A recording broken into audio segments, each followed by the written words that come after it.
So let's play a little game of buy or sell. It would appear from most of the reports, George, that Mike McDaniel is going to keep his job as the head coach of the Miami Dolphins. This is a long season, though, and they're already 0-3. Buy or sell, McDaniel will be the Dolphins head coach at the end of the season. He's going to get fired. All right. It's either now, later in the season, at the end of the season. He's not making it to next year. So the only question is, do they let him go towards the end of the season here? New York, Carolina, Chargers, Cleveland, Atlanta, Baltimore, bye. Atlanta, Baltimore, Buffalo, Washington going into that bye. And that Washington game, by the way, is in Europe somewhere. So I don't think he survives that. I don't think he's going to survive the bye week. I think he's going to go 1-3 of those games, maybe even lose all 4 of those games. No. And I think they will trade some players away, so they're going to be a worse team than they are now here. No, I'm going to sell this. He does not make it to the end of the season. I think they're going to fire him after week 11, if I had to guess. I think it's the perfect spot because not only is there a bye week, tough schedule beforehand, but then you have New Orleans at home. Good place for a new coach to start. My thing is this, George, and here's why I am going to buy this. I think he's going to make it through the year and then he's going to be fired. Is because I just think it is rock bottom right now. They're 0-3.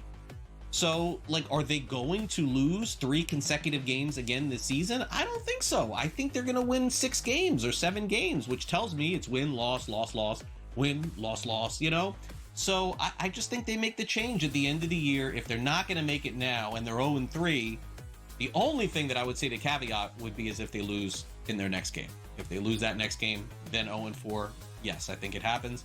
I don't think they will, though. So I am going to buy this. Fantasy Sports Today. Fridays starting at 3 p.m. Eastern. Only on SportsGrid.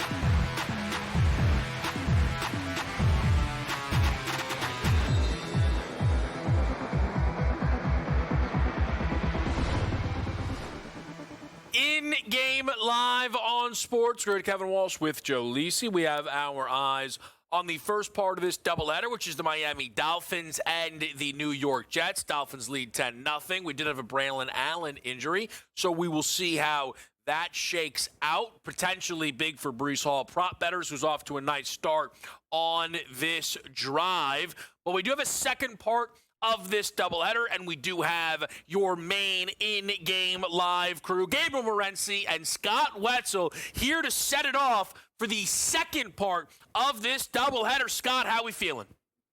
Not bad, fellas. What's going on? I'm on the Breece Hall over rushing yards as well. Sounds like you guys are as well. Dolphins, one of the worst rushing defensive teams in the NFL. So that's off to a good little start. Dolphins, I'm a Dolphin fan. Love them tonight, laying 2.5, so 10-0. Not pretty, but I will take it for sure, fellas. All right. I, at the moment, cannot hear Scott, but I am sure he said something fantastic. Gabe, how are you? We got a game on. We got a game coming up. What's going on, Kevin? Good to see you, Joe. What's up, Gabe? How are you? You know what? Often, guys, and you know this, right? Especially, there's bad teams playing and you think the game is going to be bad and it turns out to be a great game. This is not one of them. This is not one of them. Whose idea was it to, if you're going to put the Jets and Dolphins on TV, you got to do it in week 1. Literally, when they're 0-0. You've got to do it in week 1 before everybody knows how bad they are. But with that being stated, I'm on the Dolphins.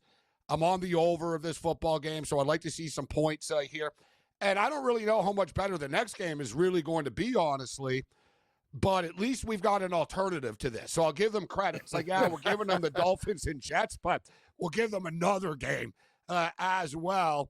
And I'm pulling the trigger on the I'm going to pull the trigger on the Denver Broncos tonight. But I know Wetzel's got some picks ready to go for this game. Tricky card tonight, guys, from a handicapping perspective when you've got 4 teams like this. Yeah, especially without a healthy quarterback for Cincinnati. Scott, do you want to run through your slate of picks here to set up the crew? These guys, Scott and Gabe, are going to have you covered throughout the rest of this slate. So, Scott, you want to set people up here for game number 2? Let's fire away. I got 4 plays for you. Second game, which kicks off at 8:15. Remember, not tonight. They don't go. They don't stagger. They go. In game, hence in game live. So this one starts in a little bit. Love Cincinnati plus the 7.5. We're going to go head to head against Gabe. I think they can win outright. I really do. Forget what you saw last week against Minnesota for Cincinnati. They just laid an egg. But Jake Browning is 4-4, 4-3 heading into last week's game. I think they can win the thing outright. I'll take the 7.5 points. And it's going to be a Jake Browning game. They can't run the ball. They're one of the worst running teams in the NFL. In fact, they are the worst running team in the NFL. And Denver was the 3rd best defensive team against the run last year. That means Jake Browning passing over 33.5 attempts is the one I'm going to choose. But you could go over touchdowns. You go over yards. Pick one. I chose the pass attempts. T. Higgins over 47.5 yards. Sean Payton, the disciple of Bill Parcells. What does he do? Parcells takes away the best wide receiver. That's what Payton will do. Hence, that leaves T. Higgins wide open. And then a goofy one, fellas, just each team to score a touchdown and field goal each half. I play that every week. Pay 17-1. I think it's going to be a relatively high-scoring game. I think we maybe hit that. So I'll take it at 17-1. Gabe, you want to run through that full card for the people that you got loaded up here on the second part of this Monday night doubleheader? Yeah, I'll tell you what, Kev. I had my doubts and reservations about the hype of the Denver Broncos, and then I sort of started to buy in a little bit. And it's been a rough start to the year for them, but truth be told, they're right there. And we can talk about Jake Browning, and I think Jake Browning's all right as well. I saw an interesting, comparison, like the reality that Jake Browning is a 4.5 point difference than Joe Burrow in sort of the point spread world. But the Cincinnati Bengal defense is just terrible. Let's call it out for what it is. I mean, talking about a team that gives up 30 points a football game, I think this is a good spot for Bo Nix and the Broncos to get comfortable. And as much as I agree with Scott in the sense, Cincinnati aren't as bad as what happened last week against Minnesota, but they're also not very good. They would have problems winning this football game if they had Joe Burrow. Like, their defense is that bad. I expect Denver's defense to get to Browning. I think the wheels will fall off eventually for them in this football game. I think, the trenches is going to be a problem. Like, just Denver are winning the battle in the trenches still. They're just losing, 3-point football games. So I don't love laying points, but we're going to lay the points with the Denver Broncos. We'll tease this game to the over because, as I stated, Cincinnati's defense is that bad. So I'm expecting Denver to at least get into the mid-20s, high 20s. An interesting prop for this game, guys. Longest rush for Bo Nix. It's 10.5. He's had a longer rush, 10.5 in all 3 games. We know he's a very athletic quarterback.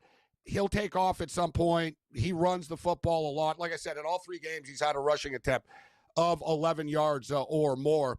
And we're going to go with our patented long field goal prop, especially in the altitude in Denver tonight. Over 52.5 yards long field goal prop. I'm really interested to see how Browning steps up off of such a disaster that was that game against the Vikings. It's really interesting, but Brian Flores is now held in such high regard that even games that look like that, people usually will give a quarterback a pass. But Browning has thrown – there's only 2 quarterbacks that have thrown more interceptions, Gabe, than Jake Browning, except those guys have played 4 games. He's played a game and a half. You have a couple touchdowns for this game as well, right? Yeah, I do, and I'm keeping it pretty simple as far as our touchdown scores are concerned. I think, listen, Cortland Sutton's going to be a problem tonight for them. So Sutton's going to get into the end zone. I don't have a problem with the Sutton receptions. I don't have a problem with the receiving yards over for Cortland Sutton tonight. I like the touchdown. It all depends. Some people like the reception. Some people like to bet on yards. It's what your preference is. But I'm looking for Cortland Sutton to have a big game tonight, get in the end zone. They're using Dobbins. Dobbins has a touchdown in all 3 games, right? Is Dobbins one of the best backs in the NFL? No. But Sean Payton was very frustrated last year with Javonte Williams. They bring in R.J. Harvey from Virginia. The production really hasn't been there. Dobbins is getting touches inside the 5. So I expect that. I think it's going to be touchdowns tonight. So I like Dobbins to score a touchdown. He's minus 130. I like Sutton to score a touchdown at plus 120 as well. Lisi, for you, Bengals Broncos, what are you going to try and do with this one? I'm on the Broncos minus the 7.5. I did take Troy Franklin over his number today, altered him as high as 50 plus. And I'm on Evan Ingram for the Broncos side. So I took him 20 plus at plus money On the Cincinnati side, I'm on Higgins. It seems like Higgins is the way to go, which means, and scary that everybody's on Higgins, which means Chase probably will break out for $150. Yeah, Joe, everyone thinks they're smart. Oh, well, their number one guy, Surtain's going to be on Chase. So Higgins, exactly. Listen, Joe, they're going to do a lot of quick hits to Chase. They're going to get him involved. Don't fool yourself. So we could still get in on the Chase. We could still get in. Over 5.5. I like him, Joe. By the way, as Joe and I get ready to close out for the night, Wetzel and Gabe are going to have to watch the rest of Jets-Dolphins, which, to Gabe's point, thank goodness another game is starting. Yeah. The Jets were I'm 4th and 5. Of you guys. What do you guys? You guys get to leave now? Let me tell you, the second this is over, to make sure they're like, no, do more. No. I've seen enough. Justin Fields on a 4th and 5 took a 15-yard sack. He's like, if that's not bad enough for you, I'll also fumble. That way they can go and return it for a couple of yards. This thing looks gross. If you get out of here with any winning wagers, just take that and be happy. For Joe Lisi, I'm Kevin Walsh. Again, up next, right here, it's going to be Scott Wetzel and Gabriel Morency holding it down for a Monday night doubleheader. It's live on SportsGrid.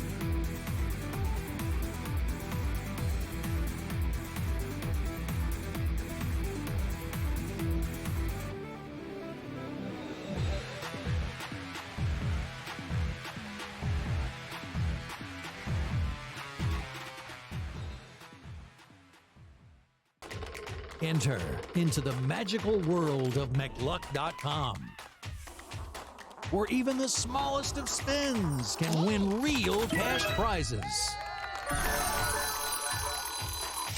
Adventure into over 1,000 of the best Vegas-style slot games. So what are you waiting for? Unlock your free welcome offer today. Join the fun where winners play and players win. Well, Shadur, which quarterbacks are you talking about? Because there's some bad quarterback play out there, but the dude who can't beat Dylan Gabriel out for a job and can't beat Joe Flacco out for a job certainly can't lay claim to being better than any other quarterback in the league. The Craig Carton Show. Only on SportsGrid. MVP hopes, as far as my eyes can see, out of here. No way. Not with what I'm seeing around this league right now. Josh Allen should be in front of him. He is. Herbert should be in front of him. He's not just yet. Jalen Hurts should be in front of Lamar Jackson. People may not want to hear that, but it's true. Jordan Love is in front of Lamar Jackson. That's a pump the brakes special. Come on now. Game time decisions. Only on SportsGrid. Major League Baseball has decided it is time to put balls and strikes not just in the hands of the umpires, but also the robot umpires, as they say. The ABS system is now officially in place starting next season. Now, keep in mind, they're not just throwing this out there. They have used this at the Arizona Fall League, and they've also used it at different levels of the minor leagues as well. Newswire. Only on SportsGrid. Everything changed at that point. They went and got Jonquil Jones, and they really had that triple threat monster team. That second year they lost in the WNBA Finals, 3-1 against the Las Vegas Aces. Year 3, they finally get over the top hump, and you can question whether they should have won the title with that foul call late in Game 5 that sent Breanna Stewart to the foul line. Betting above the rim. Only on SportsGrid.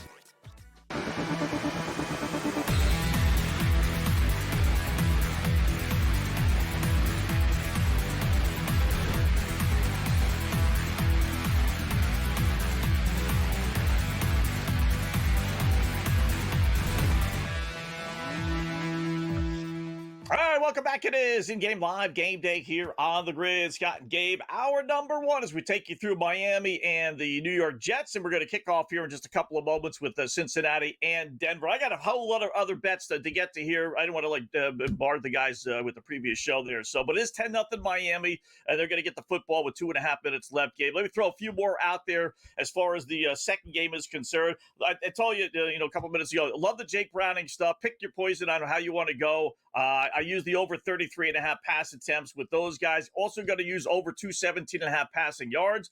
And I'm also going to go over 1.5 touchdown passes. How about a little goofiness? 1 touchdown to be scored in each quarter by any team. Doesn't matter. Doesn't have to be the same team. Plus 160. I think we get that. I think it's going to be a high-scoring game. You mentioned it. The Bengals defense stinks. How about each team to get 2 rushing touchdowns, 2 passing touchdowns? 70-1. That's for the entire game. Again, based on a high-scoring game. Little touchdown parlay. Chase, Higgins, Cortland Sutton, all to score TDs, 22.5-1. And then, of course, my last one, correct score, since he wins 27-21. That pays 300-1. You got any other bets that you want to throw along before they kick off? No, I'm not going crazy with this football game. I like Cortland Sutton to score the touchdown. I think Dobbins is going to score a touchdown in this football game. The long field goal prop comes into play. For the props, I do think Sutton's going to have a big game. Sutton, like I said, the Cincinnati Bengals defense is terrible. Like, they give up 30 points a game. They're one of the worst defenses in the National Football League. So I'm expecting that Sutton will get into the end zone. Sutton will go over, 62.5 yards. So I think Sutton has a big game tonight, Scott. And, I'd like the over of this Jet-Dolphin game. I figured there could be some points in this game. And we just kicked off right now for the record. So the Cincinnati Bengals get the ball first. Scott, last week I was surprised. I was on the Bengals last week against Minnesota. And, me too. I was thinking, it's not that big of a drop-off. Yeah, obviously Burrow's better than Browning, but Browning can still throw the football. He's capable. The Bengals have bigger issues than just the quarterback. But with that being stated, they have a lot of problems, Scott, this team. They can't run the ball. Their defense is bad. And Browning does throw a lot of interceptions. And a lot of his wins, dude, came at the end of the year when the games really didn't matter against, teams that didn't care and stuff. So it's a little deceptive. He is 4-4 as a starter in the league. But this is a tricky game. Denver really aren't worthy of being 7.5-point favorites. I mean, look, guys, the Tennessee Titans covered 2 games last year. They've covered 1 game this year. It was against the Denver Broncos, right, when the Broncos were laying 8 points. So it's not really a role you want to be in, Scott, but I get the feeling that it's sort of like Seattle last week against New Orleans, that they're sort of due for just sort of a good game. You know what I mean? Where they blow the other team out. They kind of live up to what they were supposed to do. But the Bengals guys, after being humiliated last week and then compounded, Scott, I'll be honest with you. I was thinking about taking the Bengals in this game. And so it's not great that I'm on the Broncos. I can't tell you I love it if I was considering the Bengals, because I know, bro, they're going to be fired up for Monday Night Football, right? It's national television. They were just humiliated. So teams sort of play above their body weight. They punch above their weight, Scott, on primetime TV. Yeah. And you look at it, Gabe, last week, everything that could have gone wrong did go wrong. If I was only going to play one, if I was a smart bettor, just, I'm playing one, take it or leave it type of thing, right? Instead of my usual 20 bets a game, it would be the over passing attempts for Browning at 33.5. Not only is Cincinnati last in rushing, they are 31 yards lower than the second worst team in rushing in the NFL. They're averaging 49 points a game. Now, last week they were out of it early, so they were doing nothing but throwing the football, but that gives you an idea how bad their running game has been, right? So I can't imagine a game, unless they're just going 3 and out, where Browning doesn't throw for 34 pass attempts, which isn't a big number in the NFL, and it's certainly not a big number for Cincinnati. So I really like that. But you said it. Put it into perspective, right? Tennessee is god-awful. And this Denver team was only an 8-point favorite over Tennessee. You're telling me Cincinnati, even with Browning as quarterback, is in that class, that they would be a similar number, 7.5? I don't think so. I mean, maybe they don't win, but we've seen some nice upsets by Cincinnati in prime time on these Thursday night games, Monday night games recently. I just think we're going to get a much better. I really do believe in a bounce back. We saw it with the Atlanta Falcons this week, right? Shut out by the Carolina Panthers last week. The Carolina Panthers shut out the Falcons. The Falcons couldn't beat Topeka High 2 weeks ago. And yet this week, they win the football game, putting 30-plus on the board against Washington. So people put too much credence into what they last saw. And I just think Cincinnati's a decent team, and I think they somehow or another find a way to come under the number this week. Yeah, for the most part over the years, and no one wants to do it, but you're right, if you take the team that got absolutely lit up the previous week before, they're a good bet the next week, right? They just are. Like, you look at the Atlanta Falcons. Like, they were humiliated last week. You know what I mean? It's when you're just sort of humiliated and embarrassed. Now, college teams are a little bit different. They can't stop it, right? Even if they, you know what I mean? Like, once the wheels fall off, but pro players are pretty good. It's a great trend in the National Hockey League, actually. And because NHL players are super prideful as well. And coaches are psychopaths in the NHL, right? So they get upset about everything, like every little miss this and that. So they really, like, freak out when they get routed in a hockey game. And players, like, it's so, you know, the NHL season starting next week. So something just to remember that. When a team gets lit up, they're a good bet. And I agree with you, Scott. I've said it for years. Bet on what happened last week in the NFL, and you'll die this week, right? That's the biggest, like, I always hate when I hear handicappers. Fantasy guys, bro, are big on this. We used to have a ton of, like, on the Fantasy Sports Network, we used to have a lot of DFS guys and stuff. And you hear, well, you know, in the last game, he had 8 catches and 8 targets and 3, so let's take him again today. It's like, dude, last week he did that because it was a matchup, right? Like, every week is different. Like, it doesn't matter what happened last week in football. Every game is different. Yeah. It's like, don't you think the defensive coordinator knows that just as well for this week? You know, you think they're not going to pay a little extra attention to that guy who had the monster game last week? Yeah, and or a guy, Scott, gets it because they picked on a certain DB. They had a good matchup against that team. And it doesn't mean they have a good matchup against the next team as well. Yeah. So, all right, so we're underway. No score. Cincinnati does have the ball first, and they are driving. They got it at the Denver 31, and then they're closing out the first half. Miami and Jets will recap that when we come back. In-game live, game day just underway here on the Grid.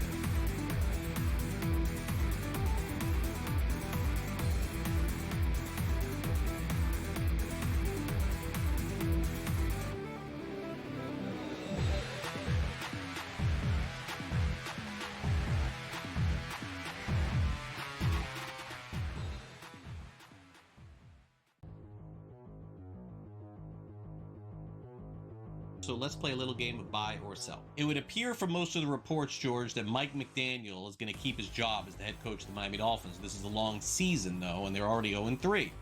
Buy or sell, McDaniel will be the Dolphins' head coach at the end of the season. He's going to get fired. All right, it's either now, later in the season, at the end of the season. He's not making it to next year. So the only question is, do they let him go towards the end of the season here? New York, Carolina, Chargers, Cleveland, Atlanta, Baltimore bye. Atlanta, Baltimore, Buffalo, Washington going into that bye. And that Washington game, by the way, is in Europe somewhere. So I don't think he survives that. I don't think he's going to survive the bye week. I think it's going to go 1-3 of those games, maybe even lose all 4 of those games. No. And I think they will trade some players away, so they're going to be a worse team than they are now here. No, I'm going to sell this. He does not make it to the end of the season. I think they're going to fire him after week 11, if I had to guess. I think it's the perfect spot because not only is there a bye week, tough schedule beforehand, but then you have New Orleans at home. Good place for a new coach to start. My thing is this, George, and here's why I am going to buy this. I think he's going to make it through the year and then he's going to be fired. Is because I just think it is rock bottom right now. They're 0-3. So, like, are they going to lose 3 consecutive games again this season? I don't think so. I think they're going to win 6 games or 7 games, which tells me it's win, loss, loss, loss, win, loss, loss, you know? So I just think they make the change at the end of the year. If they're not going to make it now and they're 0-3, the only thing that I would say to caveat would be is if they lose in their next game. If they lose that next game, then 0-4, yes, I think it happens. I don't think they will, though.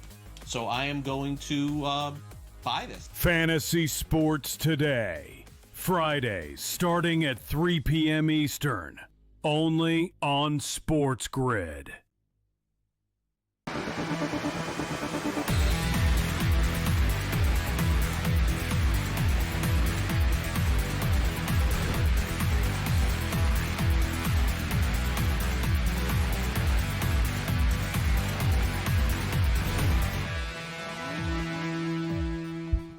All right, welcome back in Game Live. Game Day here on the grid. Scott and Gabe, hour number one. We got 2 games for the price of 1. How about that? I still don't quite understand why they would have one staggered and not just go 1 game and then the next game like they did 2 weeks ago. I just, but it's no coincidence. I will tell you that, Gabe. You know, we always kind of joke about these leagues being in cahoots with each other, but the fact that there's no baseball, there's no WNBA today is not coincidental. The fact that the NFL decided to have 2 games on this Monday night. So that said, first game closing out the first half. Jets a little bit on the move. They got at their own 37-yard line. Dolphins leading at 10-0.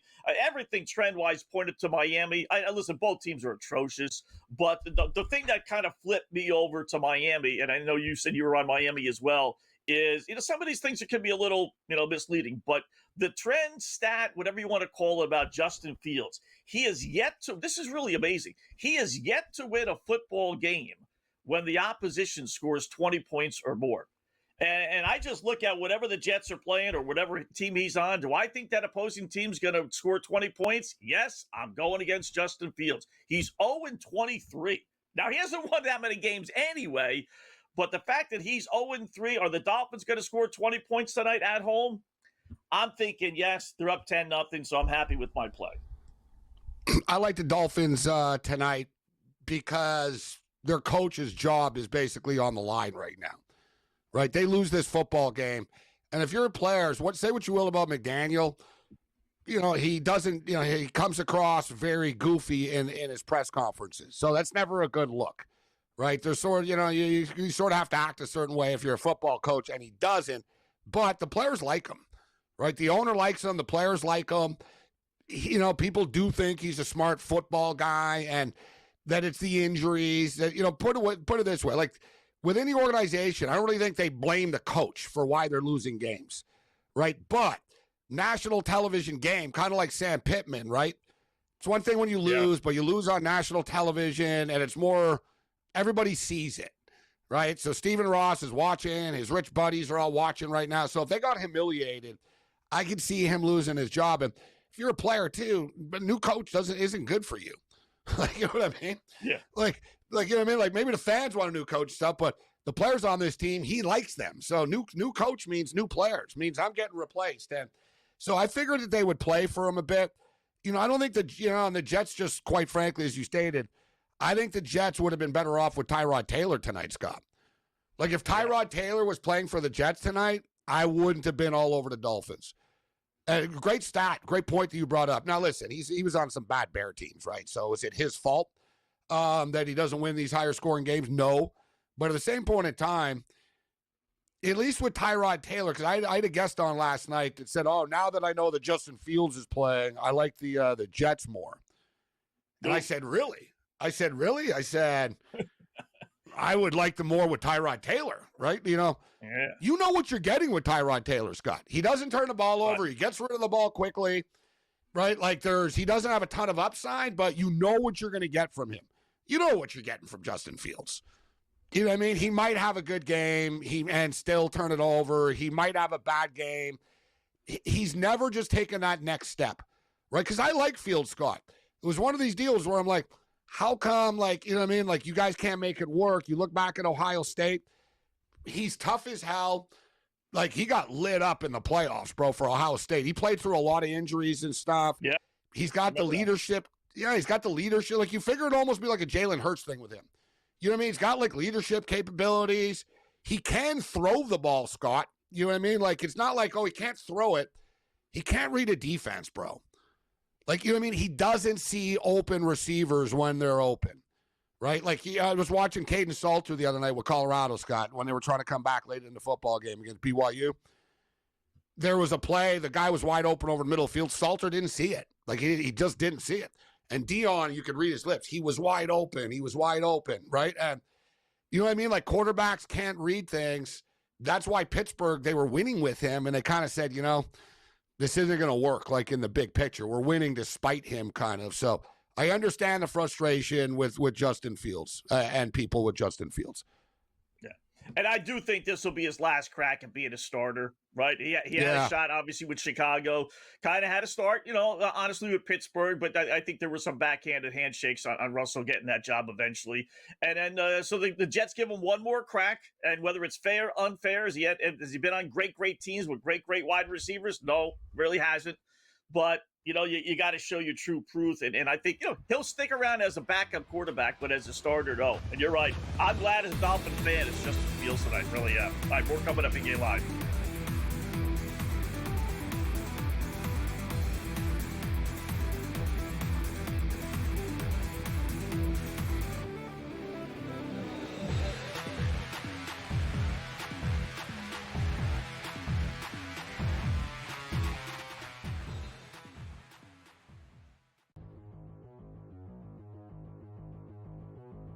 So let's play a little game of buy or sell. It would appear from most of the reports, George, that Mike McDaniel is going to keep his job as the head coach of the Miami Dolphins. This is a long season, though, and they're already 0-3.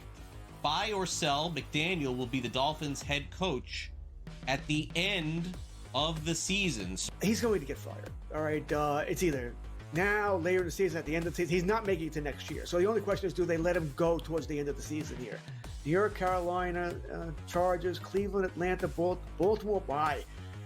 Atlanta, Baltimore, Buffalo, Washington going into that bye. And that Washington game, by the way, is in Europe somewhere. So I don't think he survives that. I don't think he's going to survive the bye week. I think it's going to go 1-3 of those games, maybe even lose all 4 of those games. No. And I think they will trade some players away so they're going to be a worse team than they are now here. No, I'm going to sell this. He does not make it to the end of the season. I think they're going to fire him after week 11, if I had to guess. I think it's the perfect spot because not only is there a bye week, tough schedule beforehand, but then you have New Orleans at home. Good place for a new coach to start. My thing is this, George, and here's why I am going to buy this. I think he's going to make it through the year and then he's going to be fired.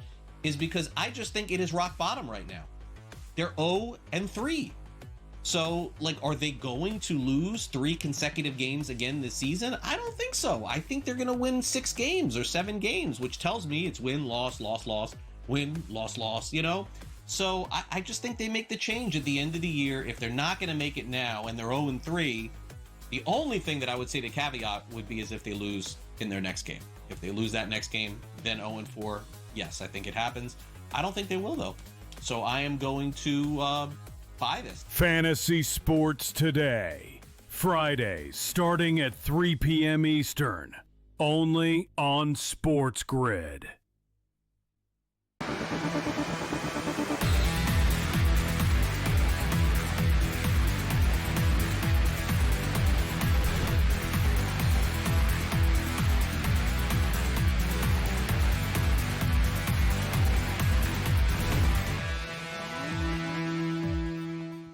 All right, welcome back in Game Live. Game Day here on the grid. Scott and Gabe, we're closing out first half of Miami and the New York Jets. Jets have the ball to Miami 40, trying for some points. They're down 10-0. They just locked it in final seconds.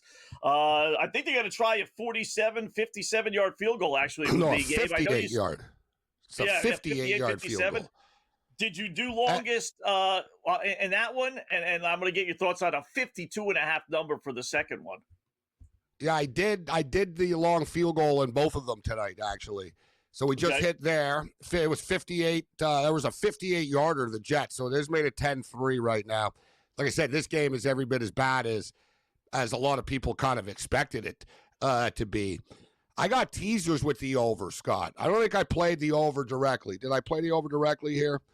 I got a bunch of props in this Dolphin game, and I'm gonna check out these props to see where we're at right now. Yeah, I got an over. No, I do. I've got an over 43 in this game.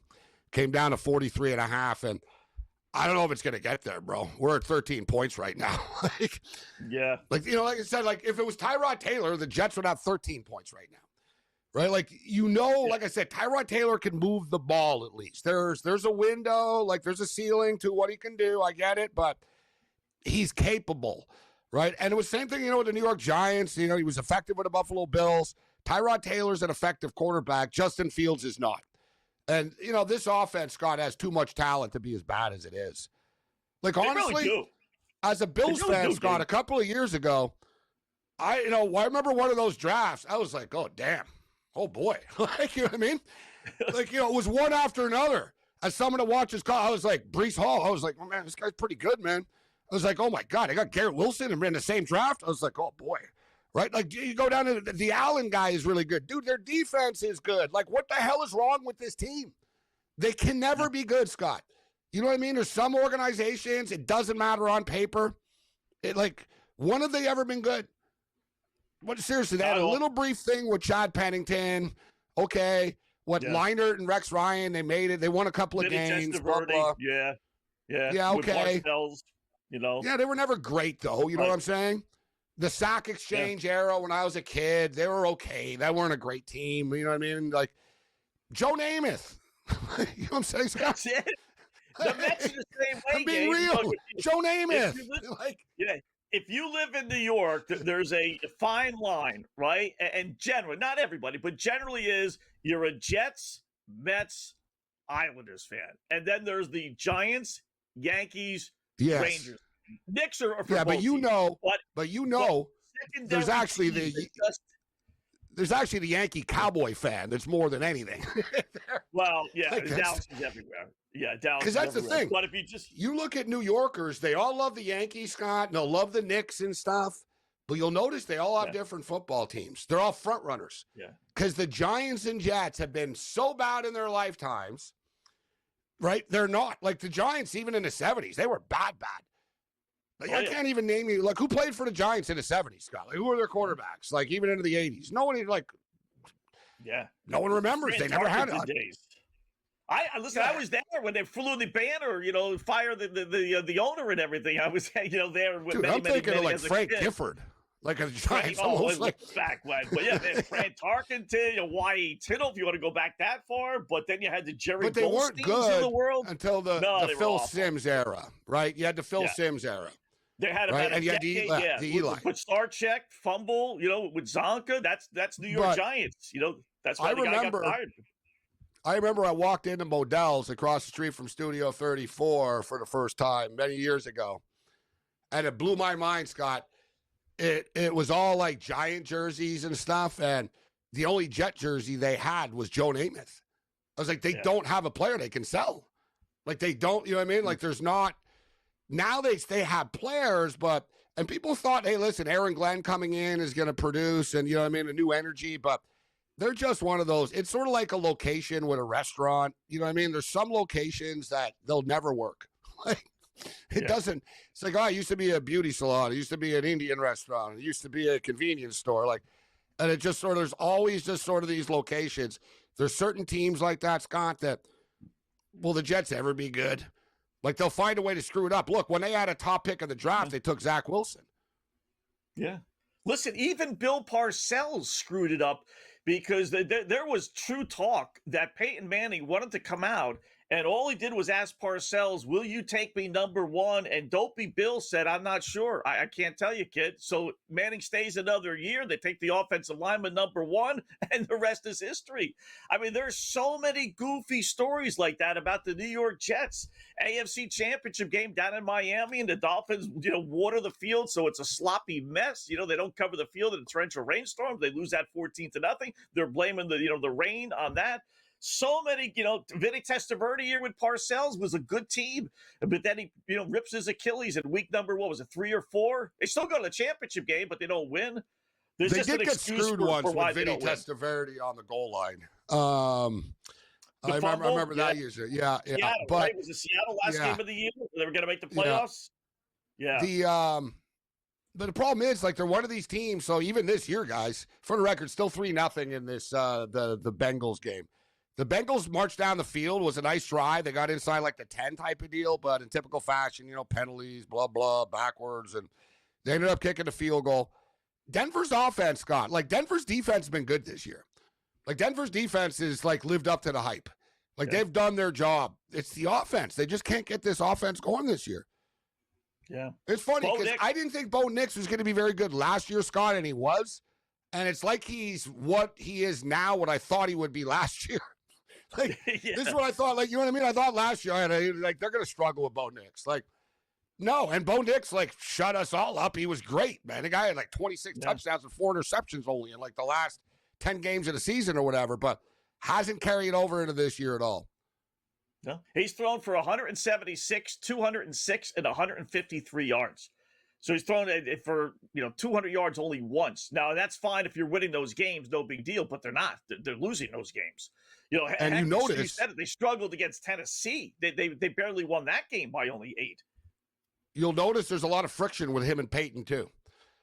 Right? It's not like, listen, Kelsey and Reed have been to hell and back. They've won multiple Super Bowls. It's a little bit different when they argue on the sideline.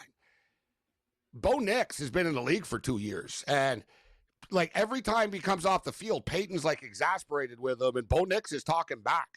Like they've gone into it numerous times, and it's not just like that all quarterback coach type stuff. Like I think Nix is legitimately angering Sean Payton for real. Like, why did you do this? Why didn't you see this guy that was open? Right? Like, and I think it's early. That's why I felt like tonight, Scott, playing a Bengals defense, man, it gives up 30 points a game. Like if this, honestly, win or lose, if you're Denver and you can't score on Cincinnati, you got problems moving forward. Let's be real. So Cincinnati are going for it right now on a 4th and 2 on their own 45-yard line. We'll see if they actually have the nuts to snap the ball. Yeah, I wouldn't. Oh, you probably make will. this up. But we saw it Denver yesterday jumps, in the. Oh, jeez. That's when you know your team's in trouble. Chances what are you are they doing? weren't going to snap it. It's like, no, they weren't. Wow. He jumped with like 1 second left. It was like, dude, like they weren't going to snap it, and he fell for the old, like, the good job by Browning. Browning messed with him. He was doing his knee up and down and clapping, and someone on Denver finally jumped. That's funny. Wow. So the dude moved on Cincinnati. The dude moved on Cincinnati, but he moved after. Like the Broncos are arguing, no, it's not on us. And you know what? I cannot believe it. They called a false start, Scott. I don't understand this play. Oh, wow. So now it's 4th and 7, and they're punting. Now it's 4th. Wow. So let me ask you, Scott, how is it that if the guy jumps offside first and then the lineman moves after, that it's the lineman's fault? Right. And the defensive lineman can't pretend to jump off. There's so many rules now. The defensive they're not even out faking it. Yeah. So, very weird. They're not allowed twitching. Nothing.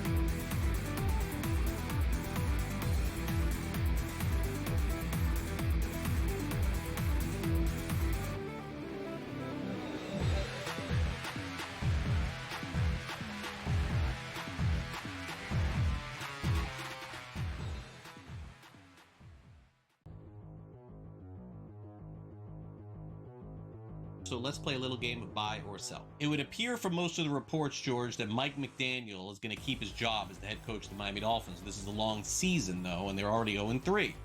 Buy or sell, McDaniel will be the Dolphins head coach at the end of the season. He's going to get fired. All right. It's either now, later in the season, at the end of the season. He's not making it to next year. So the only question is, do they let him go towards the end of the season here? New York, Carolina, Chargers, Cleveland, Atlanta, Baltimore, bye. Atlanta, Baltimore, Buffalo, Washington going into that bye. And that Washington game, by the way, is in Europe somewhere. So I don't think he survives that. I don't think he's going to survive the bye week. I think it's going to go 1-3 of those games, maybe even lose all 4 of those games. No. And I think they will trade some players away, so they're going to be a worse team than they are now here. No, I'm going to sell this. He does not make it to the end of the season. I think they're going to fire him after week 11, if I had to guess. I think it's the perfect spot because not only is there a bye week, tough schedule beforehand, but then you have New Orleans at home. Good place for a new coach to start. My thing is this, George, and here's why I am going to buy this. I think he's going to make it through the year and then he's going to be fired. Is because I just think it is rock bottom right now. They're 0-3. So, are they going to lose 3 consecutive games again this season? I don't think so. I think they're going to win 6 games or 7 games, which tells me it's win, loss, loss, loss, win, loss, loss, So I just think they make the change at the end of the year. If they're not going to make it now and they're 0-3, the only thing that I would say to caveat would be is if they lose in their next game. If they lose that next game, then 0-4, yes, I think it happens. I don't think they will, though.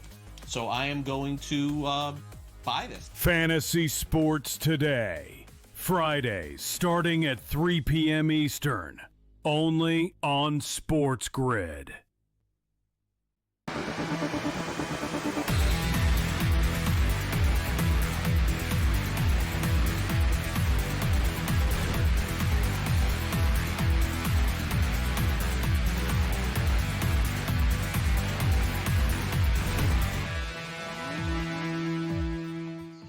All right, welcome back in Game Live, Game Day here on the grid. Scott and Gabe. So we got a halftime Miami. We got the Denver with the football. Cincy did punt, so Denver's got at their own 36-yard line first quarter midway through. Cincy leading at 3-0, 6.5. Pretty much the number. They didn't give Cincinnati any credit for kicking a field goal for the most part. Over-under is down to 40.5. The danger of betting a halftime line in a Jets game, Gabe, is that, as far as some of the props we're going to go over here. There's a danger to betting anything in a Jet game, Scott. Yeah, that's true. That's true. I've always said, my line has always been the sentence that doesn't end well. I like the Cleveland Browns or the New York Jets this week. Like, there's people in the bottom of the Hudson that said, I like the Jets this week. Yeah. So, anything to do with the betting with the New York Jets, hell, betting on the Mets, you have a better chance. Like, at least the Mets might win. Like, you know what I mean? It's going to be a heart attack, but, man, the Jets. But what are your props for the Jets second half here? I was going to say, you could go over Justin Fields. He's got 54-yard. Like, we try and find a losing team and their quarterback, but he could get yanked, So, I mean, this is a nationally televised game. Aaron Glenn, 0-3. He's looking at 0-4. So I wouldn't trust any field props. I really wouldn't. Tua is throwing the ball a little bit. It is only a 7-point lead, so for the most part, you don't have to worry about that. So I would probably go over Tua. They're throwing a little bit here, 115 yards. They're giving you 212.5, so less than 100 yards second half. I think he's going to do that. And I don't think they would ever call off the dogs. And they're getting the ball to Tyreek Hill. So he's got 57. They're giving you 82.5, so he needs 25 or so, 26 yards. I think he gets that in the second half. I'll go over. I'll bite the bullet and go public. Give me over the two with tags, passing yards, and over Tyreek Hill. It's a good point as far as the Jets. I don't think they'll pull Justin Fields. It's his first game back. They want him to be the quarterback, but it's a good point. Like, they have a better chance of winning if it's Tyrod Taylor. I mean, point blank. There's no disputing that. I think they'll cross that bridge rather shortly in a couple of weeks. Here's a big play, Denver. But so they're on about the 25-yard line. You know what I mean, Scott? I could see this happening because Aaron Glenn doesn't want to go 2-15, right? It's not like they're trying to rebuild. We talked about all the good players that they have. Like, they should be better. So he's going to get frustrated and want to win games. I could see that happening. But I was going to say, I don't trust Justin Fields really throwing the football. So for me, it would be his rushing yard props. Right, that Justin Fields sort of has to take off at some point in this football game because he can't really, he's not going to win a game with his arm. He's already rushed for 30 yards, and I see it was 56.5. So I think he probably will go over that number if he doesn't get pulled. But I'll tell you this, Scott. Like, hey, what's going on? And we got some sort of fight here. Okay, we just started. The second half just started for the record. I figured since you're the Dolphin fan, you watch this game and I'll watch the Bronco game. That's cool. I have them both. That's cool. I have them both on, but you know what I mean? But yeah, you sort of, we'll track the props and all that. You know what I mean? I got them both on, but is this a fumble here in the Dolphin game, Scott, the second half here? What just happened here? Let me see. No, they're saying first down. The second half just started. Like we're one play in. Like it's 14:53 type thing. It just started. Let's see. On the opening kick? Oh, my God. The Jets are lucky. How is this not Miami ball, actually, unless they're saying incomplete? I don't understand this. I'm still on a kickoff. It shows you how far behind I am. Jeez, I am bad. No, all right, well, you'll get... okay. Yeah. Man, so I was going to say, though, listen, you're a Dolphin fan, so bro. This ain't done, Scott. You seem to be a little bit overly confident, bro. Like, it's 10-3. No. I know they're playing the Jets, but the Dolphins are the Dolphins. This is far from over. Far from, and this is the Dolphins. This really is the Dolphins' MO. Like, they look good. They go up and down the field. Exactly. They get some or they'll fumble on the 5. That's what I expect Scott to do. Like, they'll move the ball down the field. I'm like, I know you're going to throw an interception here too, or something bad's going to happen. There'll be a fumble or something. They nearly just did. Who was not paying attention? Yeah, exactly. Like, I didn't like the play earlier when they did the little cute behind the back pass. Did you see that? And everybody, Tua did like this lateral behind his back, and everyone, oh my God, how cool is that? Tua's great. It's like, you're an 0-3 team. You guys should you really be trying to pull off trick plays behind the back? He'll see it after. I mean, it was a nice little play. Tua had two guys wide open in the end zone, and he throws it in a flat, when the ball gets knocked down at the line of scrimmage. Even the announcers, who don't want to criticize anyone, were like, geez, Tua. Dude, you got two guys wide open in the center of the field, and he throws it in a flat to get a ball knocked down. I've defended Tua over the years. Dolphins ball. So Jets fumbled down the opening kickoff second half, so it's Dolphins ball. Yeah, and they got pretty good field goal range. I've been a Tua defender over the years. Like, I haven't been like a basher of him. You know what I'm saying? But he is who he is at this point. Like, they're never going to win with him. Yeah. Like, he's average to less than average. He's injured. All right, Bo Nix runs it in for the touchdown. Because that's what he can do, right? He's struggling through the air, throwing the ball, so Bo Nix takes off. We talked about the long rush for Bo Nix. I figured Scotty was going to run a lot tonight, Bo Nix. And he has, but that was only a 6-yard. But so touchdown Bo Nix for you, first touchdown scores of the game. Ooh, that's right. Yeah. First one. Are you getting confused too with the Dolphins black jerseys? It's throwing me off, dude. Like every time I look up, I'm like, what game am I watching? Like, I keep thinking it's the Denver game, Scott. When I look at Denver, Denver and Miami kind of look the same. Like, I have a computer and a TV here. They kind of look the same. Like, it's hard. I'm getting confused here with this look with the Dolphins. And the Jets wear dark uniforms like that sometimes too. And even the helmets for the Dolphins is black. I mean, it's all black. It's over the top black. I don't need. That's my thing. I don't mind the jersey. I would have worn their traditional helmet still though tonight. Yeah. With the new jersey.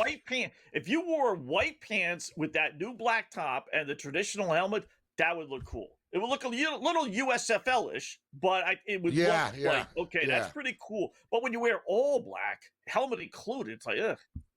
Yeah, and you can't really tell. That's the problem. Like, it's one of those, it doesn't translate as well on TV, right? And you know too, they have a bunch of really weird rules in the NFL about, like, your pants and your sock colors and stuff like that. Yes, you'll get fined. Like, you can't really do what you want to do.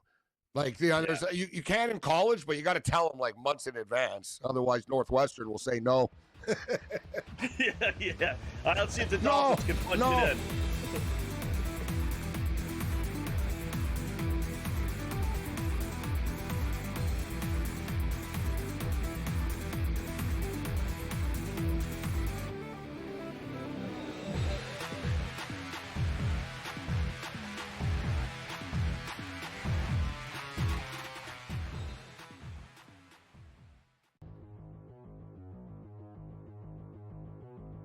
So let's play a little game of buy or sell. It would appear from most of the reports, George, that Mike McDaniel is going to keep his job as the head coach of the Miami Dolphins. This is a long season, though, and they're already 0-3. Buy or sell, McDaniel will be the Dolphins head coach at the end of the season. He's going to get fired. All right. It's either now, later in the season, at the end of the season. He's not making it to next year. So the only question is, do they let him go towards the end of the season here? New York, Carolina, Chargers, Cleveland, Atlanta, Baltimore bye. Atlanta, Baltimore, Buffalo, Washington going into that bye. And that Washington game, by the way, is in Europe somewhere. So I don't think he survives that. I don't think he's going to survive the bye week. I think it's going to go 1-3 of those games, maybe even lose all 4 of those games. No. And I think they will trade some players away, so they're going to be a worse team than they are now here. No, I'm going to sell this. He does not make it to the end of the season. I think they're going to fire him after week 11, if I had to guess. I think it's the perfect spot because not only is there a bye week, tough schedule beforehand, but then you have New Orleans at home. Good place for a new coach to start. My thing is this, George, and here's why I am going to buy this. I think he's going to make it through the year and then he's going to be fired. Is because I just think it is rock bottom right now. They're 0-3. So, like, are they going to lose 3 consecutive games again this season? I don't think so. I think they're going to win 6 games or 7 games, which tells me it's win, loss, loss, loss, win, loss, loss, So I just think they make the change at the end of the year. If they're not going to make it now and they're 0-3, the only thing that I would say to caveat would be is if they lose in their next game. If they lose that next game, then 0-4, yes, I think it happens. I don't think they will, though.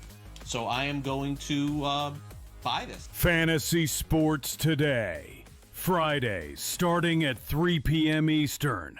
Only on SportsGrid.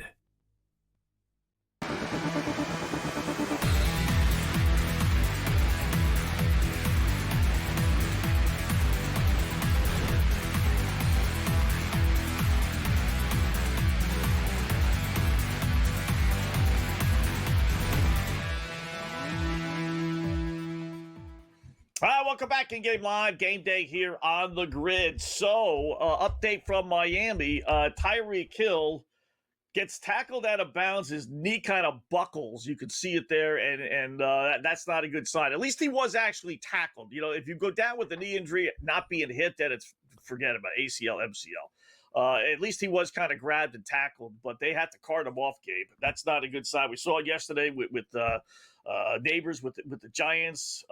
Injuries left and right. So we'll see. Hopefully he's okay, but it didn't look good. You got to cart yourself off. It's not good, generally speaking. He's not okay. He's not. Yeah. He's not okay. I'll tell you what. He was pretty positive and tough on the cart. He gave everybody, the old smile and thumbs up on the way up. But you see the highlight. I think he broke his leg. Like, I think his knee just, like, his leg just went where it's not supposed to. Like, it went backwards, forwards. Like, I personally think he just popped something, like, pretty badly in there. Like I said, I'm not a doctor, so I'm not going to say, he's done for the year, but I would say he's done for the year. I'm looking at this right now. Plus, he's on a bad team. They should have just traded him before when they had the chance, but I digress. Yeah. What's the point? Any thought of him going to Kansas City now is out the window.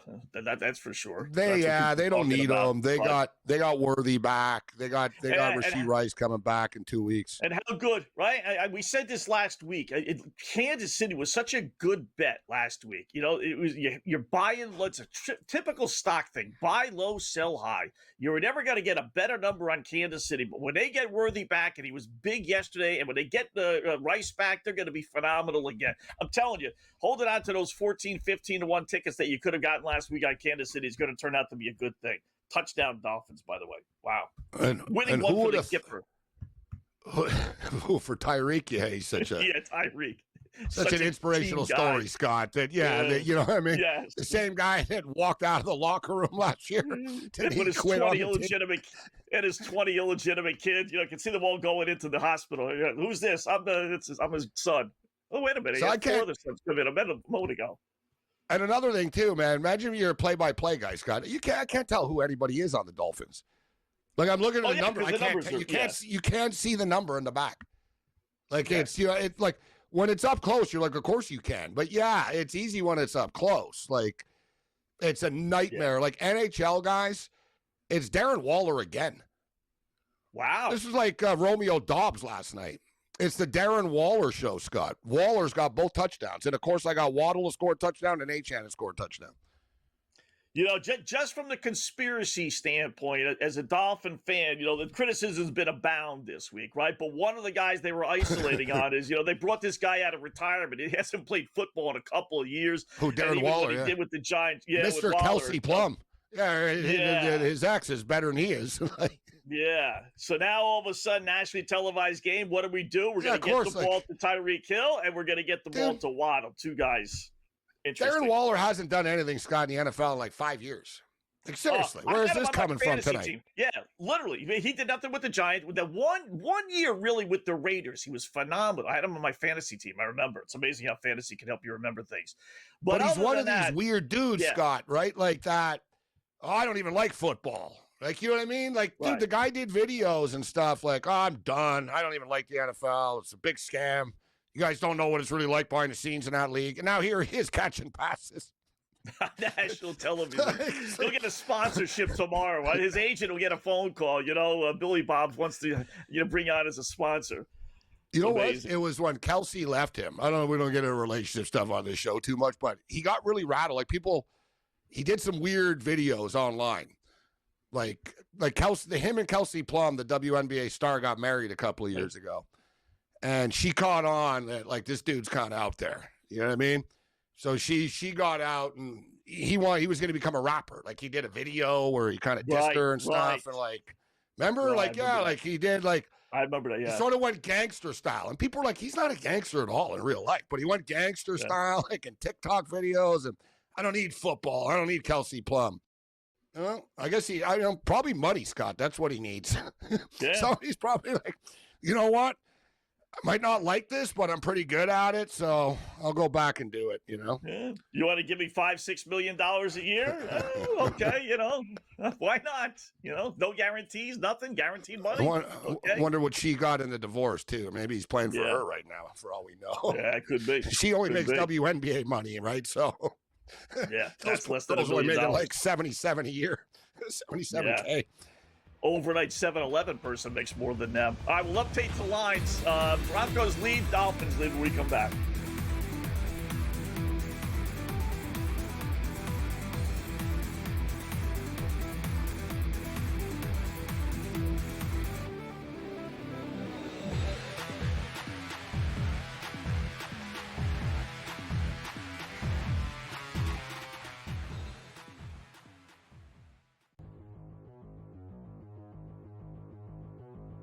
So let's play a little game of buy or sell. It would appear from most of the reports, George, that Mike McDaniel is going to keep his job as the head coach of the Miami Dolphins. This is a long season, though, and they're already 0-3. Buy or sell, McDaniel will be the Dolphins' head coach at the end of the season. He's going to get fired. All right, it's either now, later in the season, at the end of the season. He's not making it to next year. So the only question is, do they let him go towards the end of the season here? New York, Carolina, Chargers, Cleveland, Atlanta, Baltimore bye. Atlanta, Baltimore, Buffalo, Washington going into that bye. And that Washington game, by the way, is in Europe somewhere. So I don't think he survives that. I don't think he's going to survive the bye week. I think it's going to go 1-3 of those games, maybe even lose all 4 of those games. No. And I think they will trade some players away, so they're going to be a worse team than they are now here. No, I'm going to sell this. He does not make it to the end of the season. I think they're going to fire him after week 11, if I had to guess. I think it's the perfect spot because not only is there a bye week, tough schedule beforehand, but then you have New Orleans at home. Good place for a new coach to start. My thing is this, George, and here's why I am going to buy this. I think he's going to make it through the year and then he's going to be fired. Is because I just think it is rock bottom right now. They're 0-3.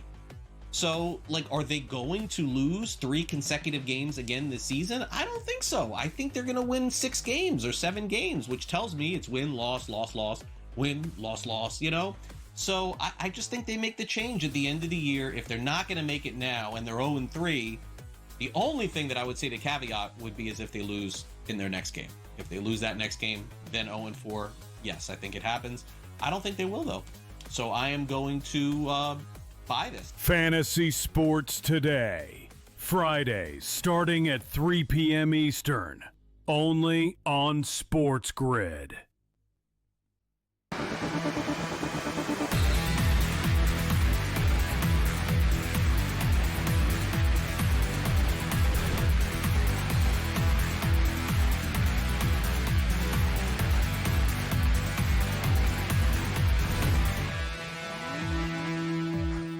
Welcome back in Game Live. Game Day here on the grid. A Monday Night Football Game Day. Scott and Gabe, hour number 2. So we got 4th and 1 for the Jets, down 14. Dolphins lead 17-3. Gabe and I both with Miami in the over, so we kind of need some points for the Jets, and I hate to root for that. And then the Broncos. 4th and 1 coming up, Scott, right now. Big play for the Jets. Just they're going to get stuffed. As a betting man, I say they get stuffed. Yeah. Just because they're the Jets.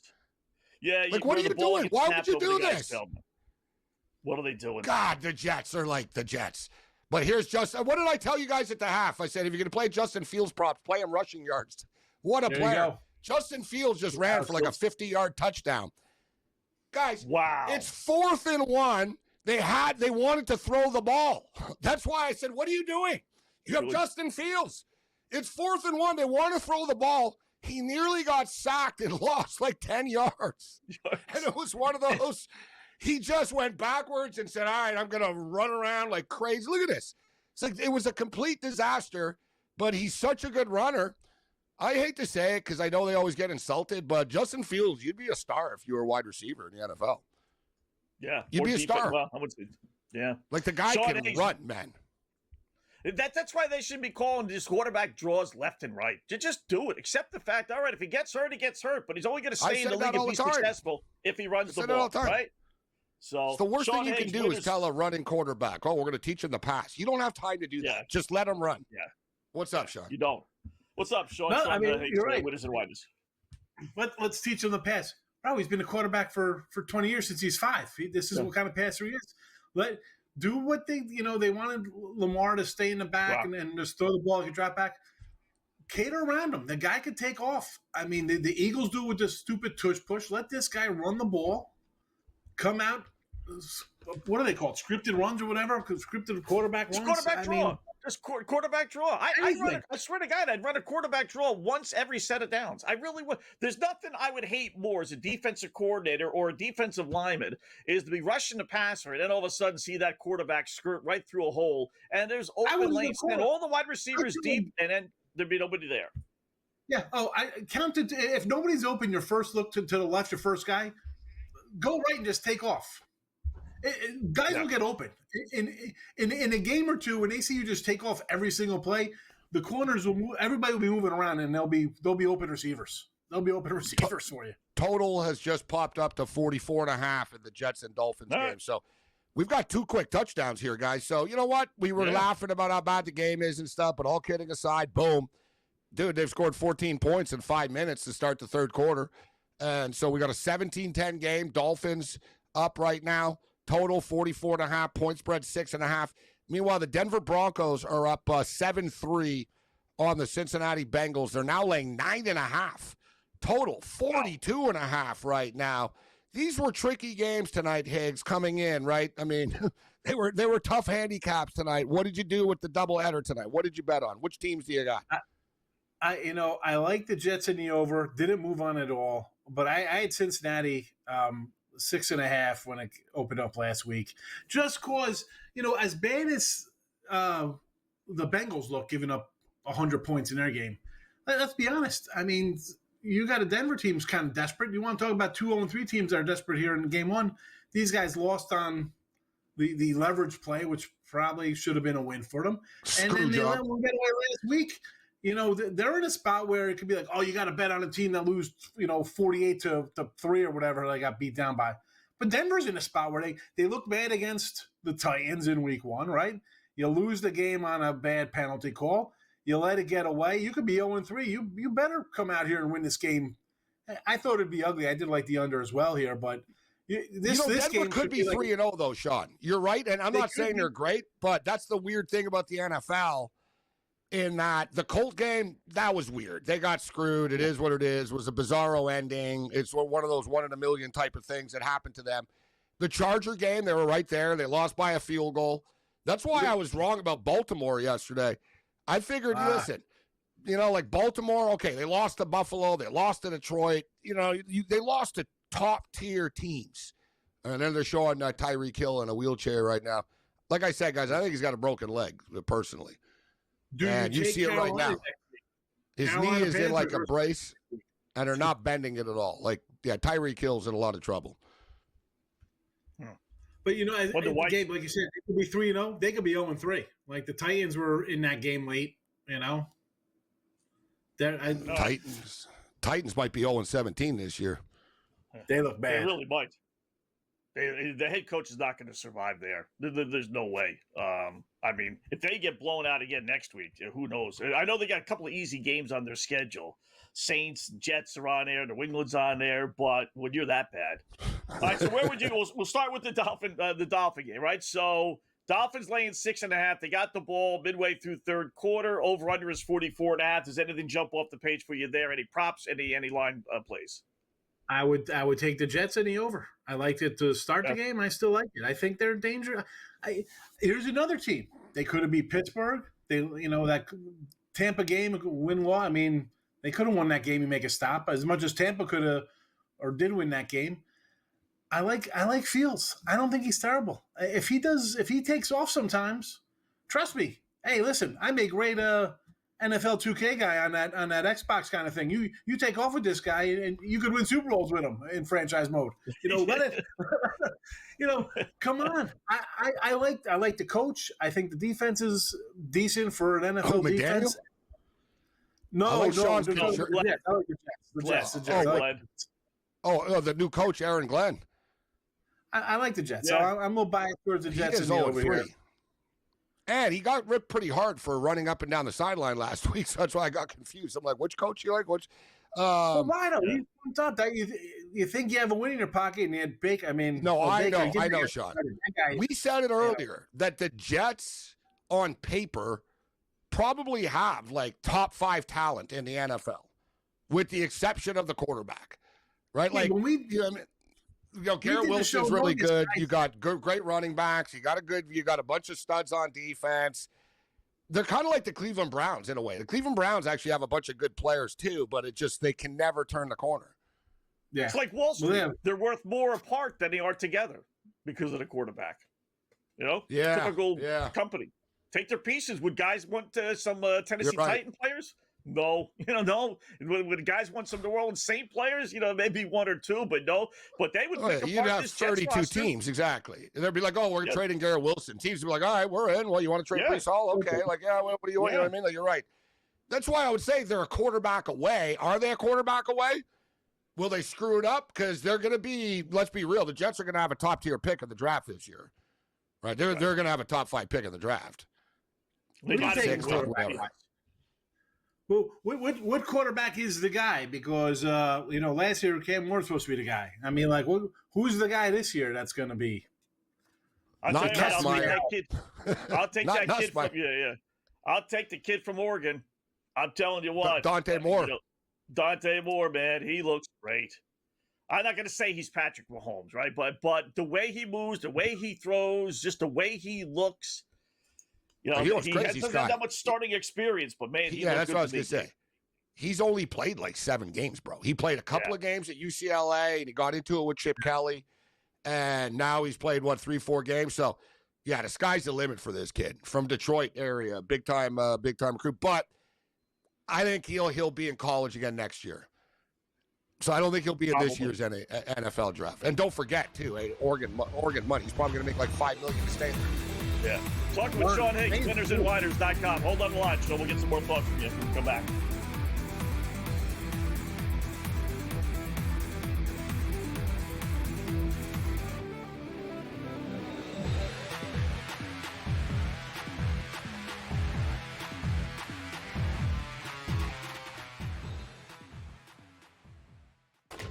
Enter into the magical world of McLuck.com, where even the smallest of spins can win real cash prizes.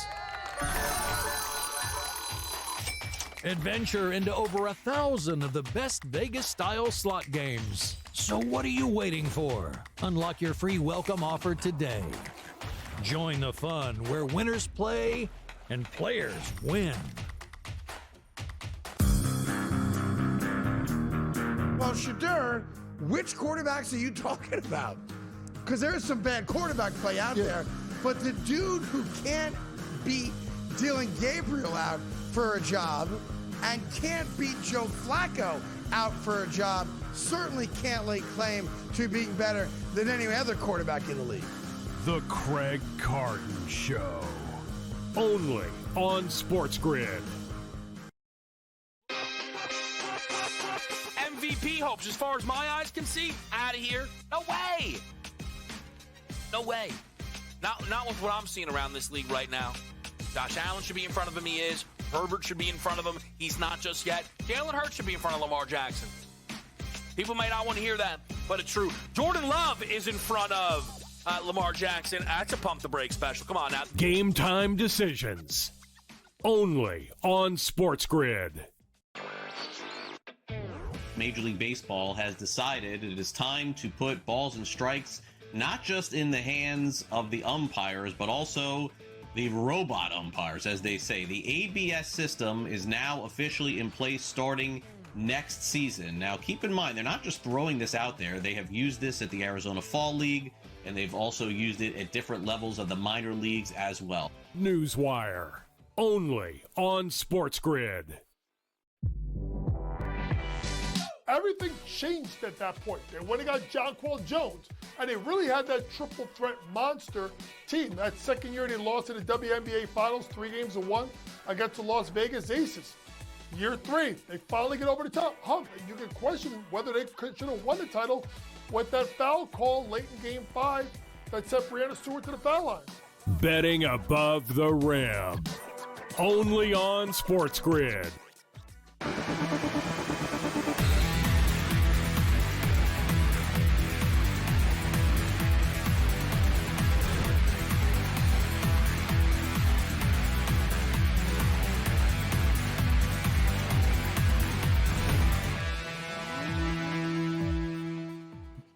welcome back in Game Live. Game Day here on the grid. Scott and Gabe, as we get a touchdown from the Dolphins. We're talking with Sean Higgs, winnersandwhiners.com. Achane with the touchdown run from about 8-9 yards out. So our over, which was, pretty boy, what are you guys, a bunch of dopes at halftime? Looking at it. I don't know where this offensive explosion has come from, but we're up to 34 points, Gabe. Dolphins leading to 24-10. So there we go. Still like, you want to double down, Sean, on your jet play at the plus 10.5? You tell me I can't get within this game? I'm just asking. I'm not answering. I'm just asking. You want to take the Jets plus 10.5? I don't like jumping in, and then I'm doubling and tripling up my original play because I'm already biased towards it because I liked it. And that's just a recipe for disaster. That's just. I kind of thought coming into the second half that the Jets would get back in it. I just don't trust the Dolphins, so they still could at that 10.5. But I will say that 43. I thought we were done. I looked at it, I'm like, oh, God, I can't believe I actually was dumb enough to bet an over 43 between the Jets and Dolphins. But I played a 10-point teaser as well. So that's another one that we're already there. Because the total closed at 43.5. I bought a half a point, made it 43. So I played a 10-point teaser. Miami Dolphins plus 7.5. Jets Dolphins over 33.5. Denver Broncos plus 2.5. Which is a bad, stupid thing, only getting a 2.5. But I just thought Denver were going to win the game. Mims just scored a touchdown. That's my Mims. Denver scores. 25. There we go. Good. I was wondering why that number was 46.5 on FanDuel, and they were just showing 7-6 still. So I did the same thing, Gabe, except, well, I really didn't actually. But I used the Dolphins. I used the over in the second game. And then I took Cincinnati plus the 17.5. So the over in the Bengals game here. Yeah, I felt more. I thought we would get some scoring. Whereas Dolphins Jets, we've seen some real ugly 17-10 Dolphin games, so I was a little afraid of that one. But I wish it was Mims with the touchdown for Denver for the prop players out there. Mims, and he rushed it. He didn't catch it. He rushed it into the end zone. Ooh, that's not good for prop players. For Nick's touchdown. Well, a touchdown's a touchdown. Yeah, but for Nick's but for him, pass. Yeah, exactly, yeah. You surprised, Sean, that I am that since he only has 3 points right now, and what do we got as far as passing? 8 of 12 for Jake Browning for 66 yards only. I'm not surprised. Who's surprised? Browning has not been that good this year. He came in a couple flashes. He played one game. He came in and won the game for them against Jacksonville. He only played one game last week. He threw 3 interceptions, and that's more Jacksonville. Let's be honest. Jacksonville had a 4th down on the 7-yard line. Instead of kicking a field goal to go up, and again, do they still go down and score a touchdown to win 31-30 in that game? I don't know about that. It kind of changes everything about a game. He still threw 3 interceptions in that game. He looked like crap his last. I mean, how you got a bad coach, and in the beginning of the year, I thought, you know what? If this guy got his crap together, I can't think I said with you. If they start good and all his, we're going to come out and play and be good this year, you knew that was out the window in week 1 when they should have lost to Cleveland. So you got a crap coach, you got a worse quarterback, you got an offensive line that's gotten your MVP quarterback basically murdered the last 3 years. How is this guy going to be any better? That's why he's a backup. No. And Denver, like I said, they could easily be 0-3, have not played well. You better beat up a bad team like this. This is not a good team. The defense is bad for Cincinnati, and the offense – it's Jake Browning. I don't care about the receivers. If you don't have time to throw the ball. He's not that bad. To play devil's advocate, Sean, you just hyped up Justin Fields of the Jets. So Yeah. So you can't, Gabe. yeah, you know what I mean, Scott? Starter who has won games in this league, though. Why has he not won games? He's got a higher winning percentage than Fields. He's 4-4. He's 4-4. That's a 500 quarterback. Yeah, that's not bad. Browning? Yeah. He went 4-3. Yeah, he went 4-3 last year, and he lost the game last week. So now he's 4-4. Yeah, whatever. Listen, you're telling me you're taking him over Fields? You're crazy. You're crazy. Wow. We're just getting facts here, Sean. You decide from as you want. Yeah, exactly. By the way, Dolphins have over 20 points, which means Justin Fields is going to lose because he's 0-20 when the opposition scores 20. And also, Browning was good in college, too. It's not like he's a stiff. He can throw the ball, Browning. Now we're good in college. We're great all of a sudden. No, I'm just stating he's in the NFL for a reason. This guy, he's a not from backup, Topeka he's a High. backup. Yeah, I mean, he can can play throw the for ball. Western Kentucky here. He's got a gun for an arm. So, but I said earlier, I didn't say, if Joe Burrow was playing at advertising, I agree with a lot of what you said, Sean. I don't agree with the total Jake Browning bashing, but their offensive line is bad. Their defense is terrible. They gave up 30 points a game.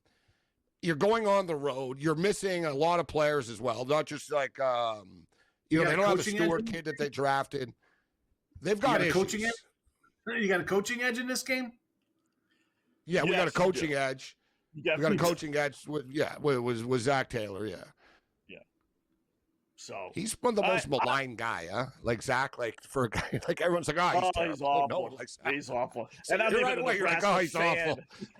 awful. I'm a Nebraska fan. So I was that's right. He was the quarterback in Nebraska many years ago. That's right. Yeah. He's lost. He's lost. Left-hander, right off the top of my head, right? Yeah. You're lefty, huh? Yep. Yeah. Yep. Exactly. So, all right, how about Thursday? We got a Thursday game. Might as well look ahead here. San Fran and the Rams. Last time they played on a Thursday or Monday night, I forget which one it was. What was it, 6-3 last year? We didn't get any touchdowns. Any initial thoughts? Rams laying 5.5 against San Fran, which did not play well yesterday. I wonder if the Niners are kind of kicking themselves over giving Brock Purdy $50 million a year. What a ridiculous contract that was. They probably should be. Yeah. I mean, you're saying that Browning's 4-4 as a starting quarterback. Purdy won. Purdy won when he was a starter. He was pretty good. You got to pay a guy who wins the games, I guess. Yeah, I'll tell you what right now. I'll tell you what. I'm sure Wetzel will agree with me. Jake Browning on that San Francisco 49er team, they would win a ton of games too. Yeah, that defense and those players and that play calling with Shanahan, Browning would go like 11-6, 12-5. Not easy going into a game knowing you got to score 37 points in order to win. Well, like Jake Browning's going to do with the Bengals. So, I agree. I think San Francisco are way overrated. I'm not a big fan of theirs. Yeah. The line is moved because Purdy's out. Purdy's out in this game. Really, Mac Jones started this game. That's why 5.5. Might be better. That might be better. I kind of like the 5.5.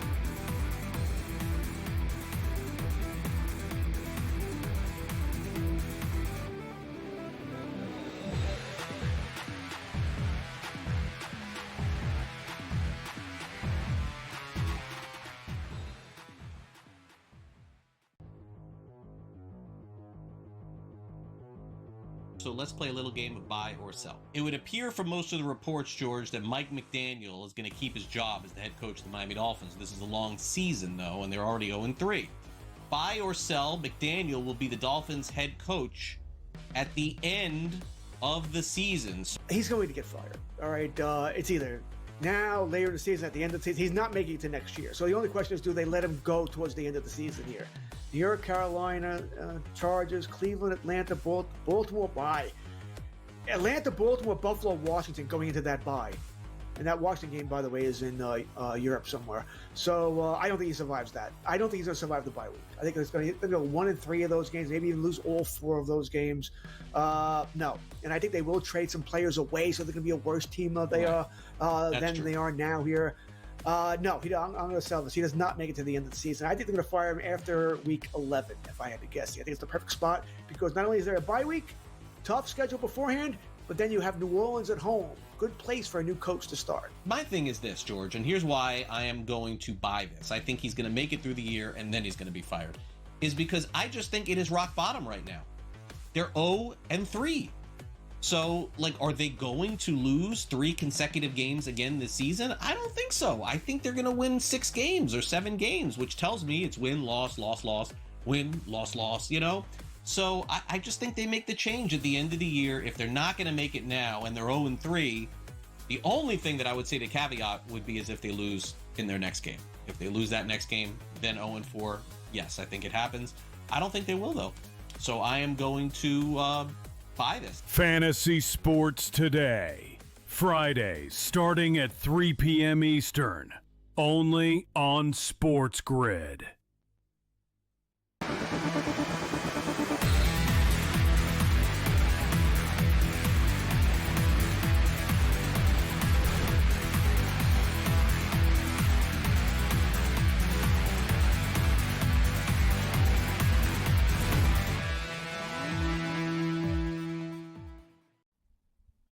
live game day here on the grid. So once again, 2 football games thanks to Sean Higgs, winnersandwhiners.com. That's WHINER.com.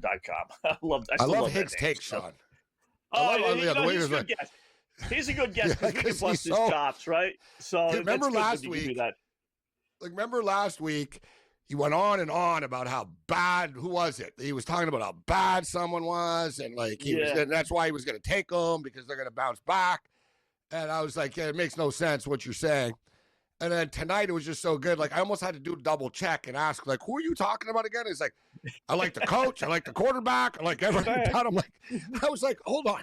Are we talking about the New York Jets here? Jets here? Yeah. And then the best is Browning's terrible. The Bengals suck. He goes off and the Bengals are the worst thing ever. I was like, you just hyped up the Jets to us 2 minutes ago. That's why I love busting his balls. So I'm just having fun with him. Yeah.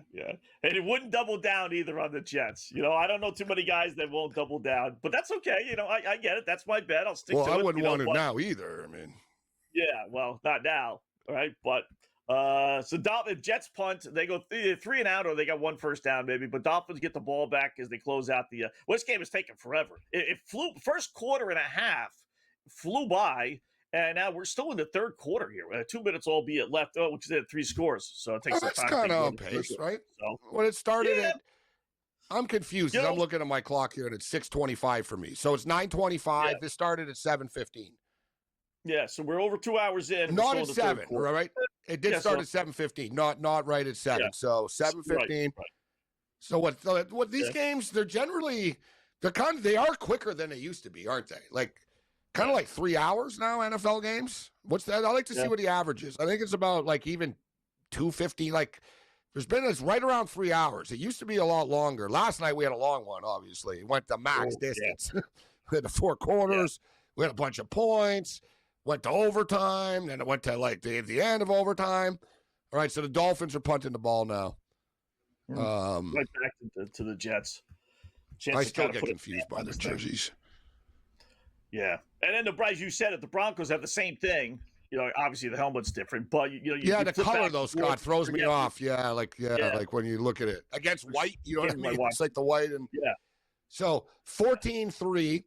For the Denver Broncos. They're starting to take control of this game. And now that was the one thing, Scott, that you talked about Browning's pass complete attempts. And it kind of made sense in a way, they don't run the ball. They're going to be playing from behind probably, right? My concern with that would have been that exactly what's happening right now. Denver just sort of play ball control, take their time. There's a lot of dink and dunk stuff with Denver tonight. I'm watching it right now. They're running the ball. They're taking their time with the play clock. They're feeling pretty good about themselves at 14-3. But we see this all the time, don't we, where teams are rolling along. They're up. Like we saw last night with the Packers, Scott. Right? They were up 13-2. Well, it should have been 14-0, but at 13-2. He's punting from the Cowboys' 48-yard line, playing it, safe, and just sort of, we have a 13-2 lead. That's nothing in today's NFL. I hate when coaches get conservative, but Denver now guys are running the ball down the Bengals' throat, and they can't stop it, but there's a penalty on the play. Always a penalty. I will say, Browning's got 15 attempts, right? So they're going to get the ball back. So he's on pace. I actually hope Denver, could take 3-4 minutes off the clock, and since he get the ball back with 2 minutes left, this way I'm in my 2-minute drill. And then he'll, hopefully move the ball a little bit, but it's going to be nothing but passes. So he's got 15. If we can get out of here at 20, we only need 33 or 34. It was always 33 and a half. And it was 32 and a half earlier in the day. So I'm okay with that play. But Chase Brown has done nothing this year. 7 carries for 26 yards. So that's obviously not getting the job done. Just as long as Denver doesn't run off the final 6 minutes, which I don't think they would do at this point. And they got it right at midfield. So now it's 1st and 19 too. So it slows them down here. Yeah, 1st and 19. So they're sort of chewing up the clock here right now. It's not a terrible football game, but Denver are in control of this right now. Yeah. Like I said, Cincinnati had that original drive. They marched down the field. It looked pretty good. Those drives are deceptive, Scott, because, they're scripted up all week long, right? They practiced, the 10 plays in a row and the sequence in a row so much, and it often looks good, but they haven't done anything since that original drive. Gotta say, back-to-back big plays for the Jets. A nice little about 20-yard completion from Justin Fields. Now they got it inside the Dolphin 20-yard line. 24-10. They're going to close out the third quarter. Dolphins on top. Right, more when we come back in Game Live. Game Day on the Grid.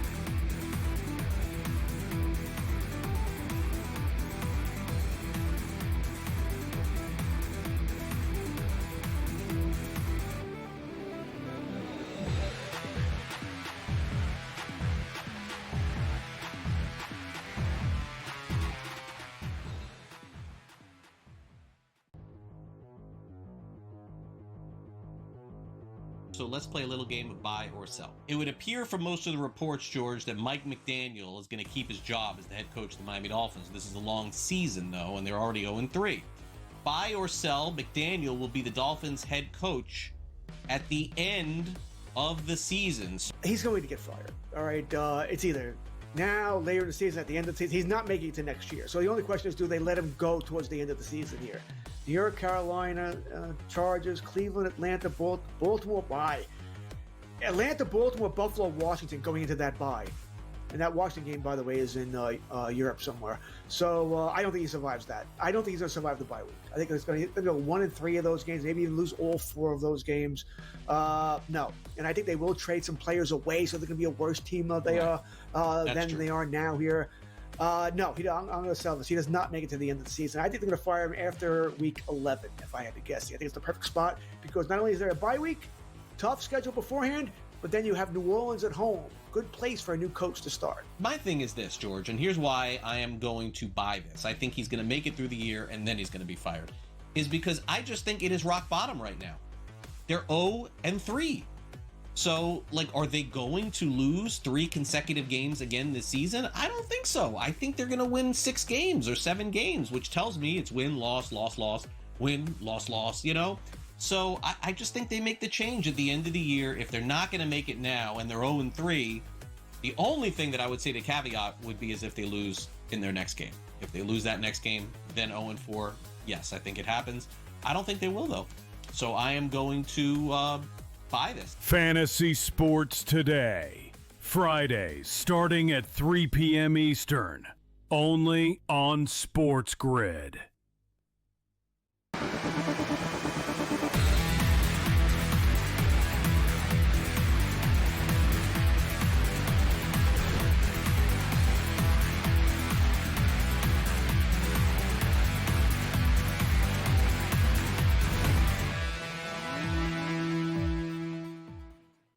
All right, welcome back in Game Live. Game Day here on the Grid. So we got 2 games on this Monday night. I could get into this 2 games on a Monday night. I really can. I wish they were separated, not going out at the same time. But and with good teams. Day of the week. Yeah, and with a little bit better teams would be nice. Not with backup quarterbacks or should be backup quarterbacks. Let's put it that way. So, all right. So I like the doubleheader too, though. Yeah, right. I know people say this all the time, and I do agree. If it means throwing out the Thursday night, I'm okay with that. I think I'd rather have 2 Mondays and no Thursdays and 1 Thursday and 1 Monday. I don't think it's fair for the players to play on Thursday. I know they try and even it out with division games. It waters down the product. It waters down the product on a short week, and also college football used to be Thursday nights, right? That was the big. Hey, there's a college game, right? The big ESPN game of the week type of deal. But the NFL, if they could, Scott, they play Tuesdays and Wednesdays, right? They really play Fridays all the time if there wasn't a law against it. Yeah, there literally is a law against it. I'm surprised they haven't campaigned to they have enough money to pay off Congress, bro. Take it easily. If Roger Goodell could basically say, I'm going to stop donating to all of you unless you waive this stupid little high school rule thing that doesn't mean anything to anybody. Yeah. Not to mention, I've been saying that for years. And people always say, well, they don't want to go up against the high school. Let me tell you something. The NFL is not worried about Topeka High versus, San Jose and people, High. Like you said, you think in small town Iowa, they're not going to go to their high school game because an NFL game on? Of course they're still going to support their high school team. It's dumb that people. Yeah. For people that don't know, they want to protect high school football. They actually it's supposed to be Fridays for high school, Saturday college, NFL Sunday. Then NFL did their little Monday nighter and they didn't really say anything. But there's a broadcast act, guys. There's a reason Wow, Bo Nix throws an interception in the end zone, Scott, for your Bengals backers. Little sign of life. They drive the ball. Little sign of life right there. Nice. But there's a law that you can't, like, when the NFL plays on Fridays, they had to do it. They have to kick off before 6 o'clock and stuff. So they got a little way around it by playing internationally. So they're kicking off tonight. But so they're like, but we're in Brazil, so it doesn't really count, right? We're not going against you. So stop playing the games and just because let's be real, like a Friday night game of the week in the NFL, people imagine the ratings for that. People work all week. Absolutely. They get home Friday night. They take off, and get the beer out. Like the bars would be full. Come on, Friday night NFL, the people would eat it up. And think about it. College, we have 5 games this Friday. Are they great games? Yeah, so what? They're not. What about high school for the college teams? Exactly. Yeah, exactly. You got Nebraska on TV. What's the difference? Yeah, the NFL makes every single stinking dime possible. It still is the amazement to me that they forego a Friday night and just say, no, we're not going to do it because, like I said, there was a rule. There is a rule still in place, but college doesn't care. So you tell me some network, some Yahoo Sports or whatever doesn't go to the NFL and say, here's $1 billion, literally $2 billion, give me a Friday night game? That they wouldn't It'll take happen that? Eventually. It'll happen eventually. It has to. Right. It has to. It'll, they've got the Thursday, they got the Saturdays, they got the Sundays. I tell you what, Gabe, that should be, the fact that you just said that kind of makes sense. That should be the international game of the week. Forget about Sunday morning. I don't need a Sunday morning at 5 o'clock in the morning football game. No, good point. Every Friday, make it Brazil, Europe, whatever. That would be cool. I'd like that. So there's no doubt there's going to be the continuation of this, right? As many days as the week, spread it out as long as possible. Take over the month of February. 18 game schedule. Yeah, they may do it with that 18 game schedule. So Jets are going back. Oh, it's coming.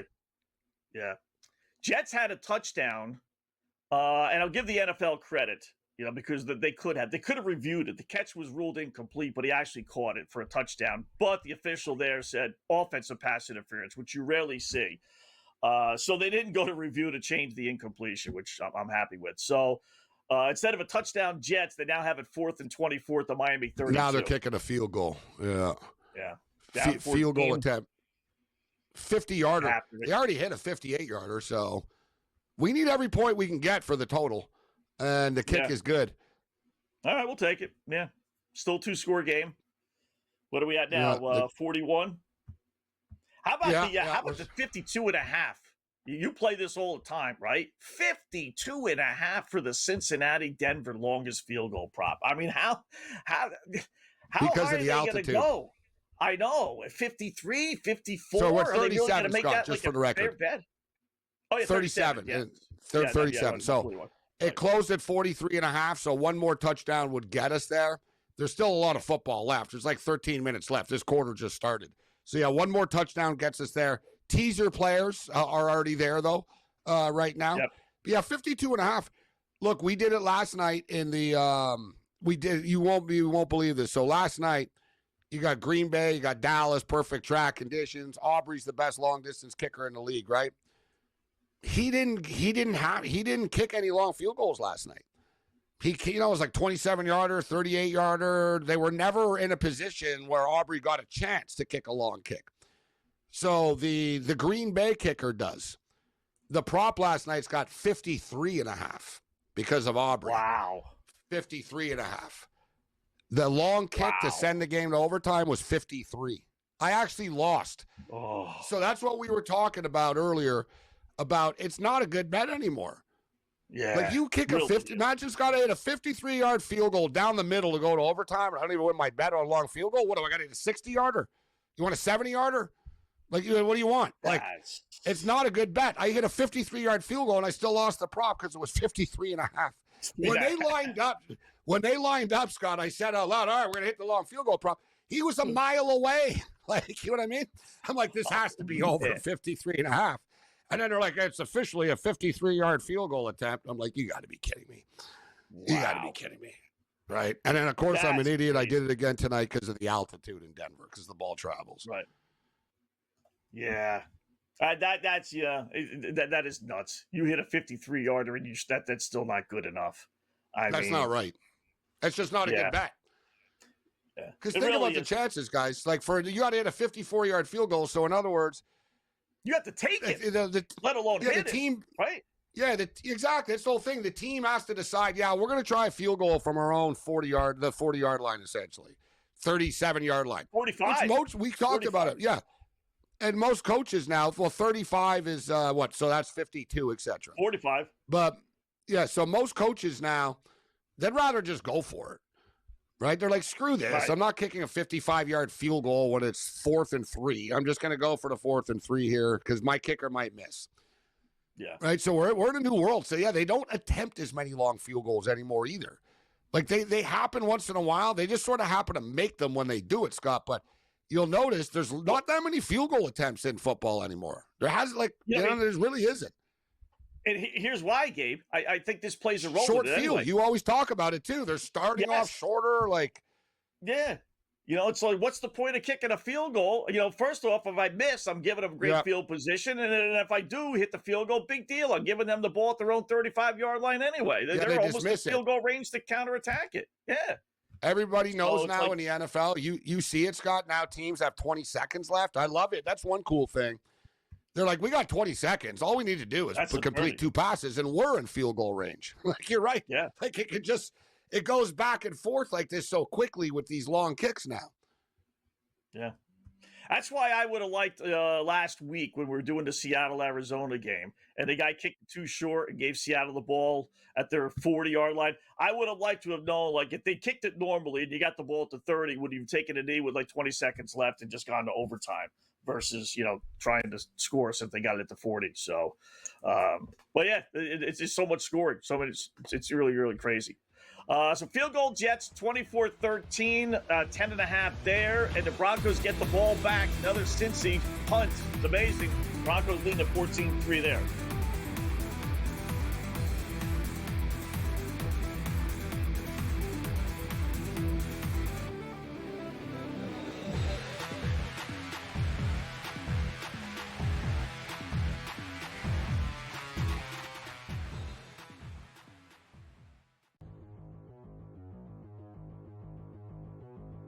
So let's play a little game of buy or sell. It would appear from most of the reports, George, that Mike McDaniel is going to keep his job as the head coach of the Miami Dolphins. This is a long season, though, and they're already 0-3.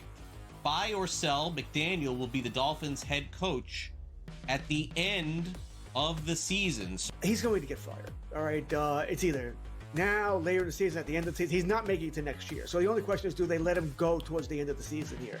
New York, Carolina, Chargers, Cleveland, Atlanta, Baltimore bye. Atlanta, Baltimore, Buffalo, Washington going into that bye. And that Washington game, by the way, is in Europe somewhere. So I don't think he survives that. I don't think he's going to survive the bye week. I think it's going to go 1-3 of those games, maybe even lose all 4 of those games. No. And I think they will trade some players away, so they're going to be a worse team than they are now here. No, I'm going to sell this. He does not make it to the end of the season. I think they're going to fire him after week 11, if I had to guess. I think it's the perfect spot because not only is there a bye week, tough schedule beforehand, but then you have New Orleans at home. Good place for a new coach to start. My thing is this, George, and here's why I am going to buy this. I think he's going to make it through the year and then he's going to be fired. Is because I just think it is rock bottom right now. They're 0-3. So, are they going to lose 3 consecutive games again this season? I don't think so. I think they're going to win 6 games or 7 games, which tells me it's win, loss, loss, loss, win, loss, loss, So I just think they make the change at the end of the year. If they're not going to make it now and they're 0-3, the only thing that I would say to caveat would be is if they lose in their next game. If they lose that next game, then 0-4, yes, I think it happens. I don't think they will, though. So I am going to buy this. Fantasy Sports Today. Fridays starting at 3 p.m. Eastern. Only on SportsGrid.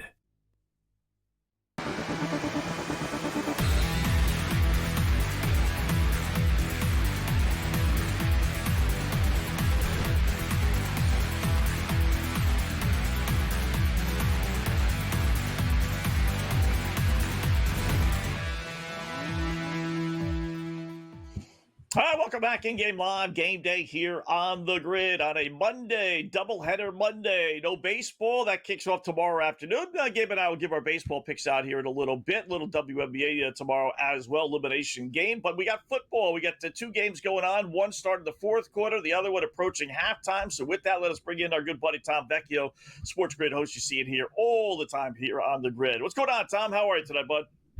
I'm doing good. Rooting in some overs with J.K. Dobbins and Cortland Sutton. They're not there yet, but they are certainly looking good as of now. Both of these games, a billion penalties. We're just seeing left, right, and center holding this, stack, and callback. I will say that Garrett Wilson phantom offensive pass interference is a terrible call. I didn't think it was that. The one in the end zone where he caught the ball? He really didn't push off. Would be touchdown? He stuck his arm out there. You know, he kind of like, I'm glad to see official. Listen, I'm a Dolphin fan, but I am glad to see we get some offensive pass interference penalties because I've seen so many egregious plays and then they'll automatically call it on the defense. It's like, come on, you got to give the defensive back some credit here. So I thought he did kind of separate himself, but so I'm guessing I think you're on they the should let Jets. everybody. They should let everybody play more. Right? Like, you know what I mean? I get it. It's the letter of the law and all this, but right. I see, you know what I mean? I'm like, all right, let the guy push off a bit. Let the guy grab the jersey. Like, let him, like, basically like a street ball. Let him, you know, man to man, let him play it out, you know, a little bit of an edge to it because it's also subjective. You could call it if you want to on any play, right? You can call pass interference anytime you want. Guys are always grabbing jerseys and little grabs. And, you know, it's just so subjective with me. That's my only problem. So were you on the Jets? And No. are you on the Jets? And will you go back on the Jets if that's the case? No. Right I did say no. I'm not. I would have taken the points with the Jets if I were to bet a side if I had to pick, just because I don't want to lay points with the Dolphins. And the argument I was making is like, listen, if this game were in New York and it was, or I should say, the Meadowlands, New Jersey, for the Jets and the Dolphins were getting 2.5, I would have just taken the points of the Dolphins. I was more interested with just scoring overall and seeing over 43, 44.5, whatever it might be. Both defenses are bad, and we're kind of seeing that. It's not necessarily as much as I thought, but we are sitting at a 44.5 live total. I think we are going to be seeing some points to close this out. Ideally, they get the stop right now, right? So the Jets guys, second, they're buried deep in their own end zone here. We're going to have a 3rd and long coming up. Ideally, they punt from the back of the end zone here. We got some good field position and get one more touchdown to get this game over the number. But I was just bringing it up, Tom. These are weird games tonight, but it doesn't mean that we can't make money, right, and have a profitable night tonight.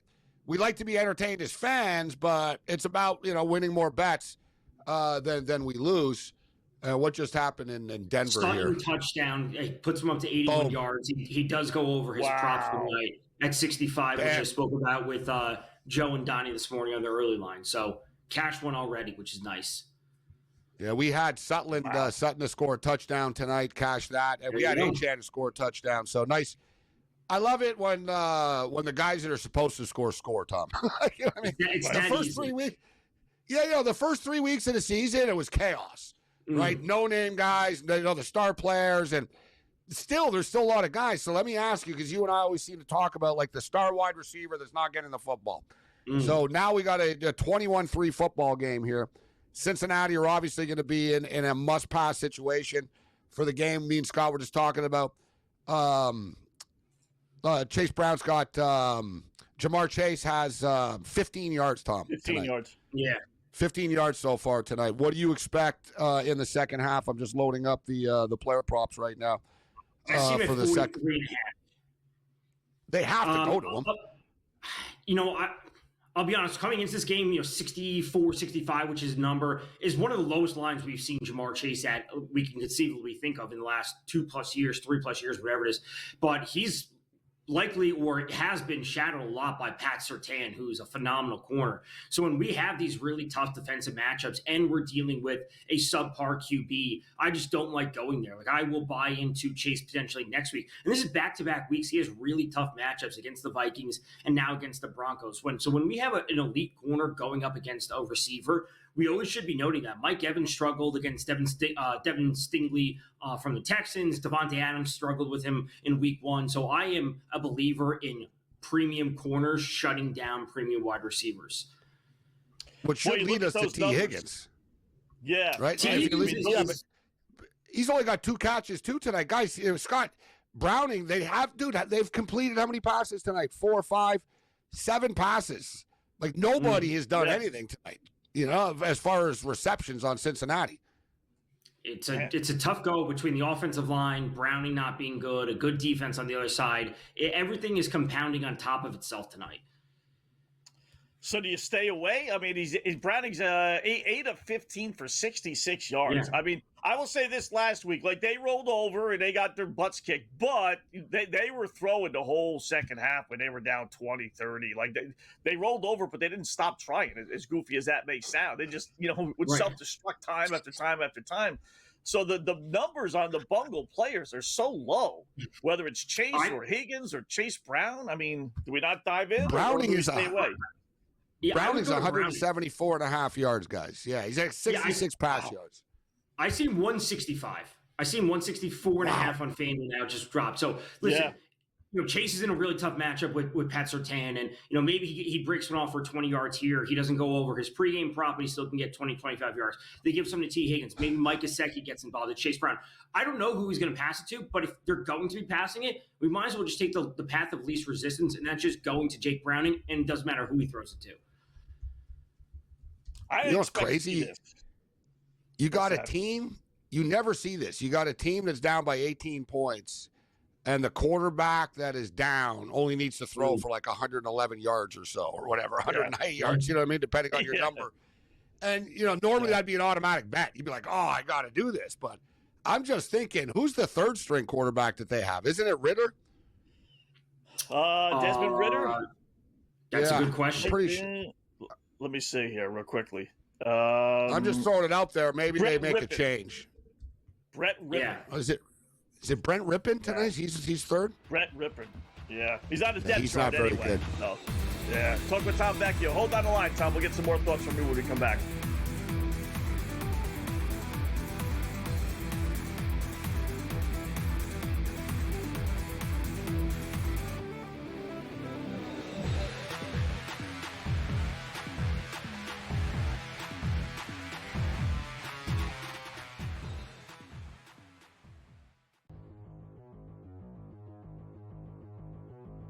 So let's play a little game of buy or sell. It would appear from most of the reports, George, that Mike McDaniel is going to keep his job as the head coach of the Miami Dolphins. This is a long season, though, and they're already 0-3. Buy or sell, McDaniel will be the Dolphins head coach at the end of the season. He's going to get fired. All right. It's either now, later in the season, at the end of the season. He's not making it to next year. So the only question is, do they let him go towards the end of the season here? New York, Carolina, Chargers, Cleveland, Atlanta, Baltimore bye. Atlanta, Baltimore, Buffalo, Washington going into that bye. And that Washington game, by the way, is in Europe somewhere. So I don't think he survives that. I don't think he's going to survive the bye week. I think he's going to go 1-3 of those games, maybe even lose all 4 of those games. No. And I think they will trade some players away, so they're going to be a worse team than they are now here. No, I'm going to sell this. He does not make it to the end of the season. I think they're going to fire him after week 11, if I had to guess. I think it's the perfect spot because not only is there a bye week, tough schedule beforehand, but then you have New Orleans at home. Good place for a new coach to start. My thing is this, George, and here's why I am going to buy this. I think he's going to make it through the year and then he's going to be fired. Is because I just think it is rock bottom right now. They're 0-3. So, are they going to lose 3 consecutive games again this season? I don't think so. I think they're going to win 6 games or 7 games, which tells me it's win, loss, loss, loss, win, loss, loss, So I just think they make the change at the end of the year. If they're not going to make it now and they're 0-3, the only thing that I would say to caveat would be is if they lose in their next game. If they lose that next game, then 0-4, yes, I think it happens. I don't think they will, though. So I am going to buy this. Fantasy Sports Today. Fridays starting at 3 p.m. Eastern.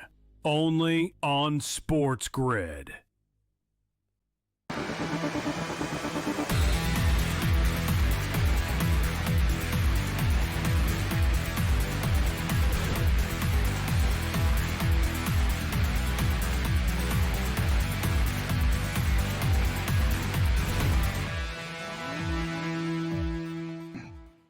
Welcome back in Game Live, Game Day here on the Grid. Scott and Gabe talk with Sports Grid host Tom Vecchio here. So we did reach halftime. It is 21-3 with Denver leading Cincinnati, and the Dolphins got the ball back with 7 minutes left. So we'll put that one in the bag for a second here. Any final thoughts on either one of those games, actually, Tom, before we get some initial baseball thoughts from you, whether it's Denver, Cincinnati, or Miami, or the Jets? Anything else on the board for you? I wouldn't mind playing let's see what the odds are real quick before I put this out there. Denver defensive touchdown live. I do have it pregame at 5-1. Live it's 950. Okay. If Bengals are in a full passing game script, which they should be for the entirety of the second half, that pass rush increases the variance of the throws that Jake Browning, which is already not good to begin with, make. So 950, put a little sprinkle on it. I have it at 5-1 pregame. I still think it's live. Now I got a 168.5 here, so the number's been adjusted with Browning. So he's at 66. We need 103 yards in the second half. He's got It's just too low for me to pass up. Yeah. I agree. If he's he can't get that. And the backup sucks, Brett Rippon, so he's not getting yanked from the game, right? So you would think that would be a pretty safe bet. How about baseball tomorrow? We got 4 games. Little surprised at the schedule, but no big deal as far as when they're starting these games. But Cleveland and Detroit starts at 1 o'clock. We got Cubs and Padres at 3, Yankees, Red Sox at 6, and then Dodgers, Reds at 9 o'clock, all Eastern time. Which one jumps off the page, if any, for you? Well, as a Yankees fan, getting Sox is certainly interesting. I'm playing the Red Sox money line every game. I have to. I have to get an emotional hedge in the biggest way to get something out of it. But, I do think the series price is a little much, just unbiasedly. Seeing the Yankees as minus 170, minus 180 favorites and seeing the Red Sox at plus 150 or so, I think it's a little crazy. The Red Sox have really dominated the series for a couple seasons at this point. The Yankees do struggle. Now, you could say that the Yankees struggle more when they are at Fenway, and obviously that's not going to be a factor because it's just a 3-game series, but still getting a plus 150 number on almost any team in a wild card round when we're dealing with a small sample size and we have ace pitchers, I think is interesting to take. I would also say look to the direct outcomes because those markets are always interesting. Do you think the Sox win 2-1 in the series? You're going to get a big price on that. And you can say the same thing about any matchup that you like. Yeah, I said that about the Dodger one. Who wants to lay minus 270 with the Dodgers? But if you get them to sweep, you can get plus money. And I don't think Cincinnati is going to win a game against LA. I really don't. Yeah, I'll be honest. It's funny to see the Mets not make it. But, the Mets being in it would have been a better matchup, them versus the Dodgers, and then whoever moves on versus the Phillies. The Reds just don't move the needle for me. They are super exciting at times, and Hunter Green's awesome. Who's going to be pitching game 1, but that's really it. I mean, Dodgers to sweep the series, let me give you the exact number, is plus 142. I mean, right. If you think the Dodgers are going to win this series, Gabe, you're a Dodger fan. I'm sure you think they're going to win, right? I mean, don't you think they're going to win in 2 games, not 3? You're going to go from minus 270 to plus 140. That's a huge swing. When there's only a best of 3, you only got to win 2-1 or 2-0. Anything can happen, obviously, in such a mini series as baseball, as we all know. Anything can happen, but I think the pressure, it'll be a little bit different. Cincinnati, this is a new thing for them. The Dodgers are used to playing in really, really big-time games. Yeah. Dodgers just beat up on Green the last time they saw him, kind of recently, too. So, listen, the Dodgers are playing great baseball. Their bullpen blew up a lot down the stretch, but their starting rotation, everyone's locked in right now. They set it up. You got Snell and Yamamoto going in games 1 and 2. If needed, Ohtani in game 3. But they're hoping they can sweep it as well. And then the plan is for Ohtani to start game 1 against the Philadelphia Phillies. I'll just throw it out there, goes. I don't care that Skubal's on the hill. Skubal's great. Fine. Okay.